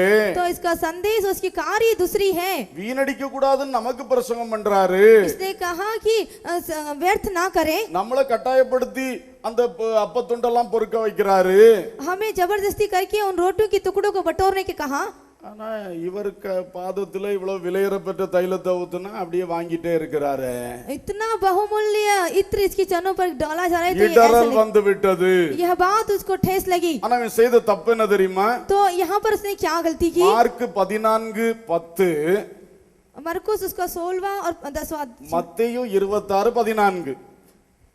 मत्ती उसका இந்த 26वां और ரெண்டு 14वां। வேத பகுதியில நீங்க பாத்தீங்கன்னா इन दोनों वचनों में यदि आप देखें तो இந்த நலத தைல சம்பவம் முடிந்த உடனே ये जो घटनाएं घटी उसके तुरंत ही இவன் பிரதான ஆசாரியர்கிட்ட போய் இயேசுவை காட்டி கொடுக்க விலை பேசினான். इसने महायाजक के पास जाकर यीशु को पकड़ने के लिए उसका मोल लगाया। அப்ப இந்த இடறல் தான் அவனுக்கு காரணம். यही उसके ठेस का कारण था। இயேசு மேல எவ்வளவு பாசம் வச்சிருந்தானோ ने यीशु पर जितना प्रेम रखा था அவ்வளவு இப்ப இடறல் ஆகி போனான். उतना ही ये ठोकर खा गया। உடனே எதிரி கையில போயிட்டான். तुरंत वो बेरी के हाथ में से गया। உடனே விலை பேசிட்டான். उसने तुरंत उसका मोल 30 लगाया। வெள்ளி காசு கொடுங்கள், उसे இவரை காட்டி தருகிறேன். 30 चांदी के सिक्के दो, मैं इसको बताता हूँ। பாருங்க அவனுடைய வீழ்ச்சியினுடைய காரியம். देखिए उसकी हार के कार्य को। தேவ பிள்ளைகளே, हे प्रभु के लोगों, இயேசுவின் மேல் இடறல் ஆக கூடாது. यीशु के ऊपर आपको ठेस नहीं होनी चाहिए। விசுவாச பாதையிலே विश्वास के मार्ग में சில சமயம் ரொம்ப கஷ்டங்கள் அனுபவிக்கிறோம். कुछ एक समय में बहुत ही हमको कष्ट का अनुभव होता है। நினைத்தது போல விடுதலை வரவில்லை. जैसा हम चाहते हैं वैसा छुटकारा नहीं आता। அப்பெல்லாம் இயேசு மேல வித்தியாசமான எண்ணம் மனிதனுக்குள் வரும். तो उस वहां पर विपरीत विचार यीशु के ऊपर आते हैं। இடறலுக்கு இடம் கொடுத்து விடாதிருங்கள். वहां पर ठोकर को जगह ना दें। அல்லேலூயா. हालेलुया। சிந்தனை காத்துக்கொள்ள வேண்டும். अपने विचार को आप बचाए रखें। இயேசு மேல முறுமுறுப்பு ஆரம்பிக்கும். यीशु पर कुड़कुड़ाहट चालू होगी। சோமணி என்ன பிரயோஜனம்? प्रार्थना करने का क्या फायदा? செய்வாரா செய்ய மாட்டாரா? ये करेगा कि नहीं करेगा? அவங்களுக்கு எல்லாம் செய்றார், எனக்கு மட்டும் செய்ய மாட்டேங்கிறார். उन लोगों को करता है, मुझे नहीं कर रहा। நான் என்ன பாவம் செய்தேன்? मैंने क्या पाप किया है? இப்படி எல்லாம் ஒரு விதமான சிந்தனைகளுக்கு இடம் கொடுக்க கூடாது. इस तरह से एक तरह की विचारों को आप जगह ना இது दें। போய் இயேசு மேல இருக்கிற அன்பை எடுத்துரும். यह जाकर यीशु के ऊपर जो आपका प्रेम है वो निकाल देगा। நம்மை அறியாமலே இயேசு மேல ஒரு வெறுப்பு ஆரம்பிக்கும். अब ना चाहकर भी यीशु के ऊपर हम एक तुच्छ जानने लगेंगे। இதான் இடறல். यही है ठेस लगना। அது மாதிரி பைபிள் வசனத்துல இடறக்கூடாது. वैसे ही बाइबल के वचनों से हम ठोकर ना சில खाएं। வசனத்தை படிக்கும்போது சந்தேகமா இருக்கும். कुछ एक वचन को पढ़ने से हमें संदेह होगा। ஒன்றுக்கொன்று முரண் போல தெரியும். ஒன்றுக்கொன்று முரண்பாடா தெரியும்.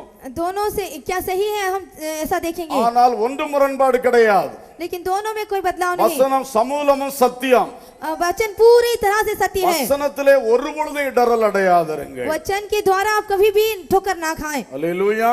हालेलुया। அதே மாதிரி உங்களை நடத்துகிற ஊழியர்கள் மேல இடறல் அடையாதிருங்கள். वैसे ही आपको जो सेवक लोग चलाते हैं उनसे भी आप ठोकर ना அநேகர் खाएं। பிரகாசிக்க வேண்டிய பாத்திரங்கள் कुछ बहुत से लोग ज्योति के समान प्रकाश होने वाले ஊழியர்கள் மேல இடறல் அடைந்து இழந்து போயிருக்கிறாங்க.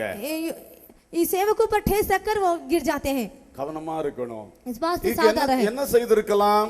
क्या करना था? இயேசுவோடு கூட நடக்கிறவன் தானே. ये यीशु के साथ चलने वाला था। அவர் தனியா இருக்கும்போது जब यीशु अकेले थे அல்லது சீஷரோட உட்கார்ந்து இருக்கும்போது नहीं तो जब वो चेलों के साथ थे, இயேசுவே நீங்க ஏன் அப்படி செய்தீங்க? यीशु आपने क्यों ऐसा कहा? वो कह सकता है ஏன் அதை அனுமதிச்சிட்டு பார்த்துட்டே இருந்தீங்க? क्यों उस बात को आप देख रहे थे? நீங்க அங்க வச்சு சொன்ன பதில் எனக்கு புரியலையே. उस दिन आपने जो उसका उत्तर दिया मुझे नहीं समझ में आया। கேட்டிருக்கலாம் இல்லையா? उसको पूछ लेना था, அவர் தெளிவா சொல்லி கொடுத்திருப்பாரே. वो उसे साफ बता सकता था। இவன் இடறல் வந்துருச்சு, तो यहाँ पर एक उसको ठेस लगी, கோபம் வந்துட்டு उसको क्रोध आ गया, நேரா எதிரிகள் கையில போயிட்டான். जाकर उन बेरियों के हाथ में गया। செய்யவே கூடாது. ऐसा करना नहीं चाहिए। நம்மை நடத்துகிறவர்கள் மேல் இடறல் வரலாம். हमने जो चलाते हैं उनके ऊपर हमें ठेस लग सकती அப்படிப்பட்ட है। சிந்தனைகள் வந்தால் यदि ऐसे विचार आए, ஒன்றில் அதை தூக்கி வெளியே தள்ள வேண்டும். एक तो उसे बाहर निकाल दे। தள்ளி தள்ளி பாக்குறேன் போவே மாட்டேங்குது. इसे निकालना चाहता हूँ लेकिन नहीं निकल रही, அப்ப என்ன செய்யணும்? तो क्या करना चाहिए? நேரா அந்த ஆள்கிட்ட போய் உட்கார்ந்து பேசணும். सीधे उस व्यक्ति के पास जाकर बात करें, அன்பா முறையா கேட்டுறணும், प्रेम से उससे पूछें தெளிவுபடுத்திடணும். और साफ हो जाएं। அதை வச்சுட்டு நாம இடறி போய் நம்ம ஓட்டத்தை இழந்துடக்கூடாது. उसे रखकर हम अपनी मार्ग से विचलित ना हो। ஹல்லேலூயா. हालेलुया। யூதாஸ் இந்த இடறல் இயேசுவின் மேல் உண்டான இடறலை களையாமல் இருந்ததினாலே यीशु के पर जो यहूदा की ठेस थी उसको ना हटाने के कारण பிசாசின் தூண்டுதலுக்கு இடம் உண்டாயிற்று. शैतान ने उसको भड़का देने का अवसर आ गया, அப்புறம் பிசாசு உள்ள புகுந்து तो விட்டார். शैतान उसके अंदर समा गया। இயேசுவை காட்டி கொடுத்தான். इसने यीशु को पकड़ा दिया। பின்னர் மனங்கசந்து அழுதும் மனம் மாறுதலை காணாமல் போனான். वो मन टूट कर रोने लगा लेकिन उससे कोई फायदा नहीं हुआ। நான்கு கொண்டு செத்தான். यदि आज मर जाए, அப்போஸ்தல பட்டத்தை இழந்தான். उसने प्रेरितों का जो पदवी था उसको खो பயங்கர दिया, மோசமான முடிவுக்குள் வந்தான். बहुत ही भयंकर स्थिति में आ गया। ஆகவே இன்றைக்கு பிசாசுக்கு இடம் கொடாதிருப்போமாக. इसलिए आज अब शैतान को अवसर ना दे। 5 பேருடைய வாழ்க்கையில் என்னென்ன காரணத்தினாலே பிசாசுக்கு இடம் கொடுத்தாங்கன்னு நம்ம தியானித்தோம்.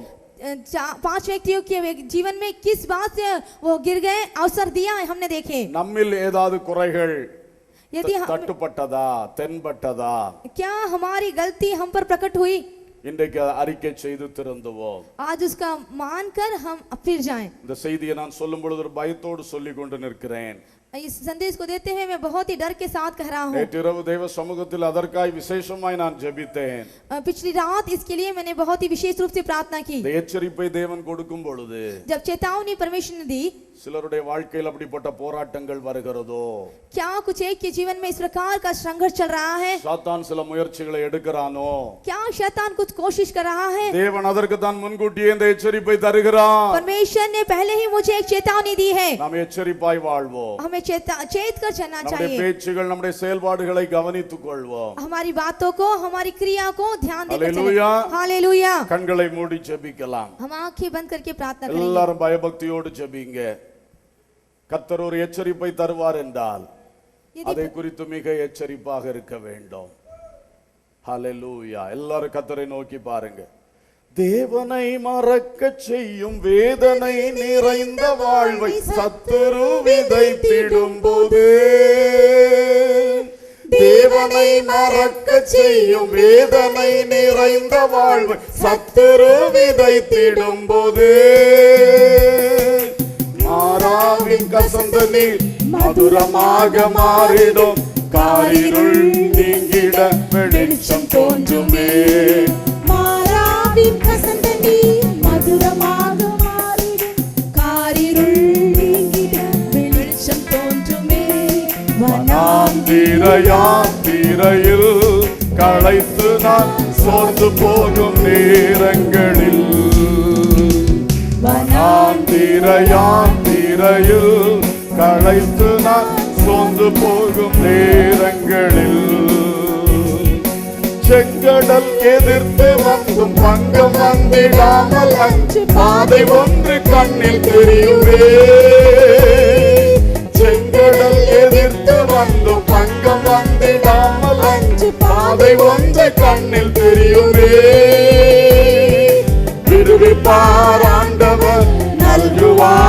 புதுபலன் தடுத்திடும் சத்துருக்கள் அழிந்து மாளுவார். விடுவிப்பார் ஆண்டவர் நல்குவார் புதுபலன் தடுத்திடும் சத்துருக்கள் அழிந்து மாளுவார். வனாந்திர யாத்திரையில் களைத்து நான் வனாந்தர யாத்திரையில் நடக்கும் சகோதரனே சகோதரியே, தேவனை மறக்க செய்கின்ற, இடரலடைய செய்கின்ற பொல்லாத விதைகளை சத்துரு விதைக்கிறான். வாழ்க்கையை கசப்பாய் மாற்றுகிறான். இன்று அர்ப்பணித்து குற்றத்தை ஒன்றுகள் தேவன் உன்னை திருத்துவார். வாழ்க்கையை வசந்தமாய் மாற்றுவார். என்னில் கேட்டிடும் என் வாழ்வு செழித்திடுமே, என் வாழ்வு செழித்திடுமே.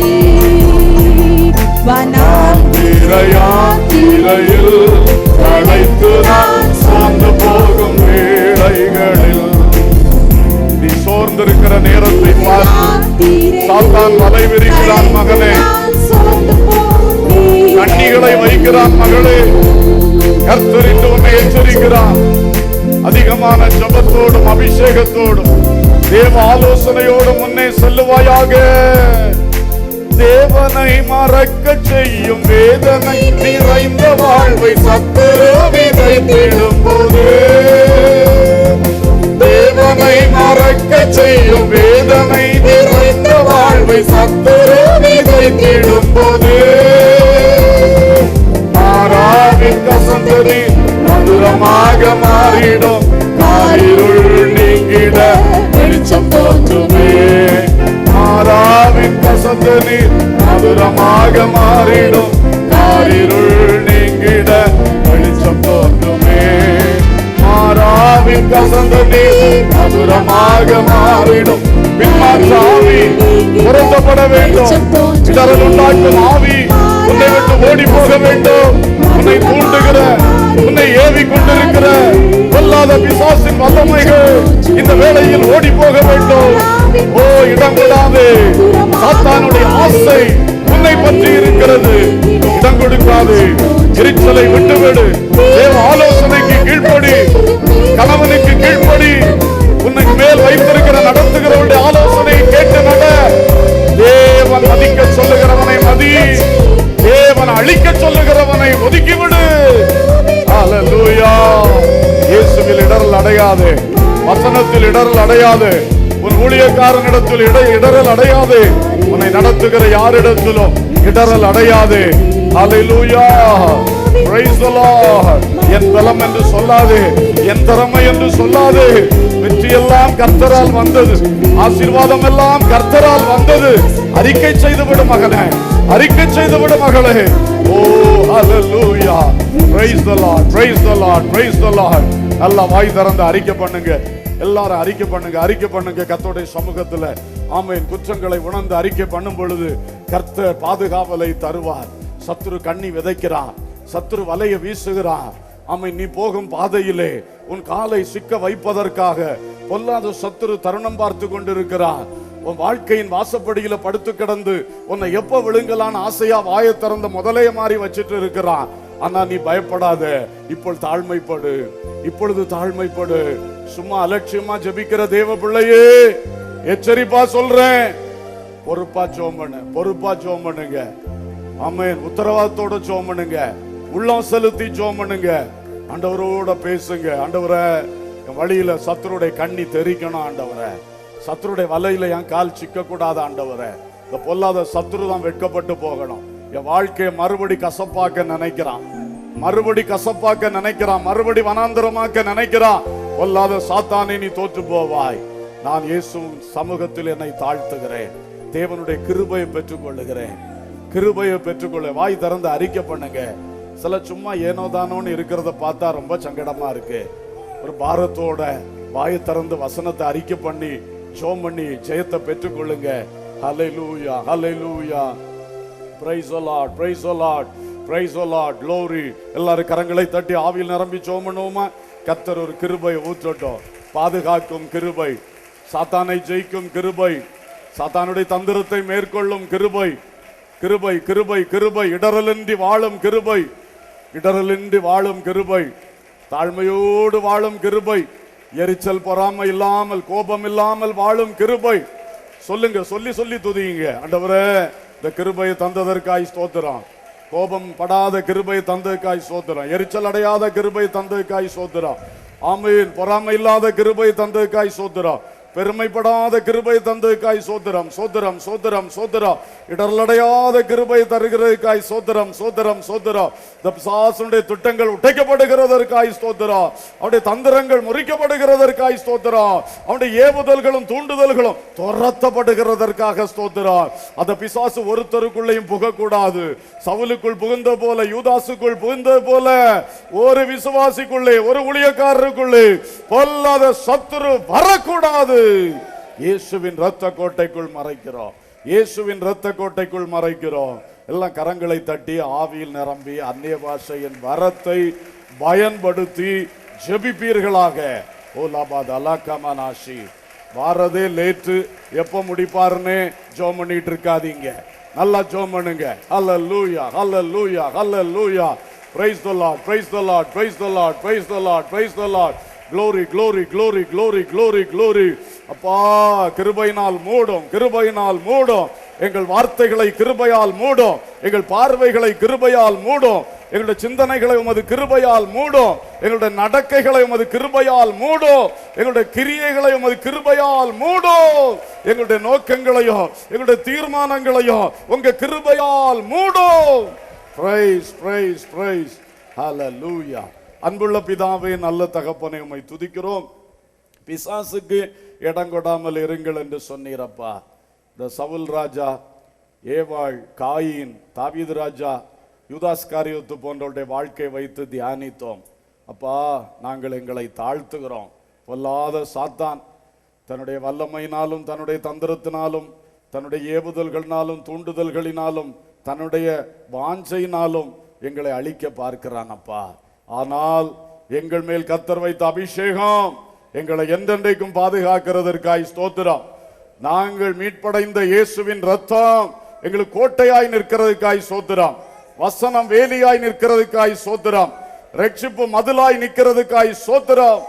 எல்லா கிருபைகளுக்காய் ஸ்தோத்திரம் அப்பா. நல்ல சுபாவங்களோடு, நல்ல தாழ்மையோடு, தேவனை சார்ந்து வாழுகின்ற உண்மையான அனுபவத்தோடு நாங்கள் இந்த பிசாசுனுடைய கிரியைகளையும் தந்திரங்களையும் ஜெயம் எடுத்து இன்னும் அடுத்தபடி மேன்மை அடைவதற்காக ஒவ்வொருவரையும் வழி நடத்தும். ஒருவரும் இடரலடைந்து போகாதபடிக்கு இடரலற்ற அர்ப்பணிக்கப்பட்ட வசனத்தையும் இயேசுவையும் அவன் நம்புகிற ஒரு நல்ல அனுபவத்தில் எல்லாரையும் நடத்தும்படி ஜெபிக்கின்றோம்.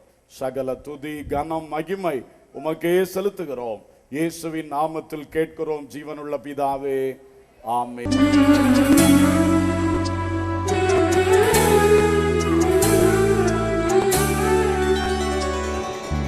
அனைத்தையும் செய்து முடிக்கும் ஆற்றல் உள்ளவரே, நீர் நினைத்தது ஒரு நாளும் தடைபடாதையா. அனைத்தையும் செய்து முடிக்கும் ஆற்றல் உள்ளவரே, நீர் நினைத்தது ஒரு நாளும் தடைபடாதையா.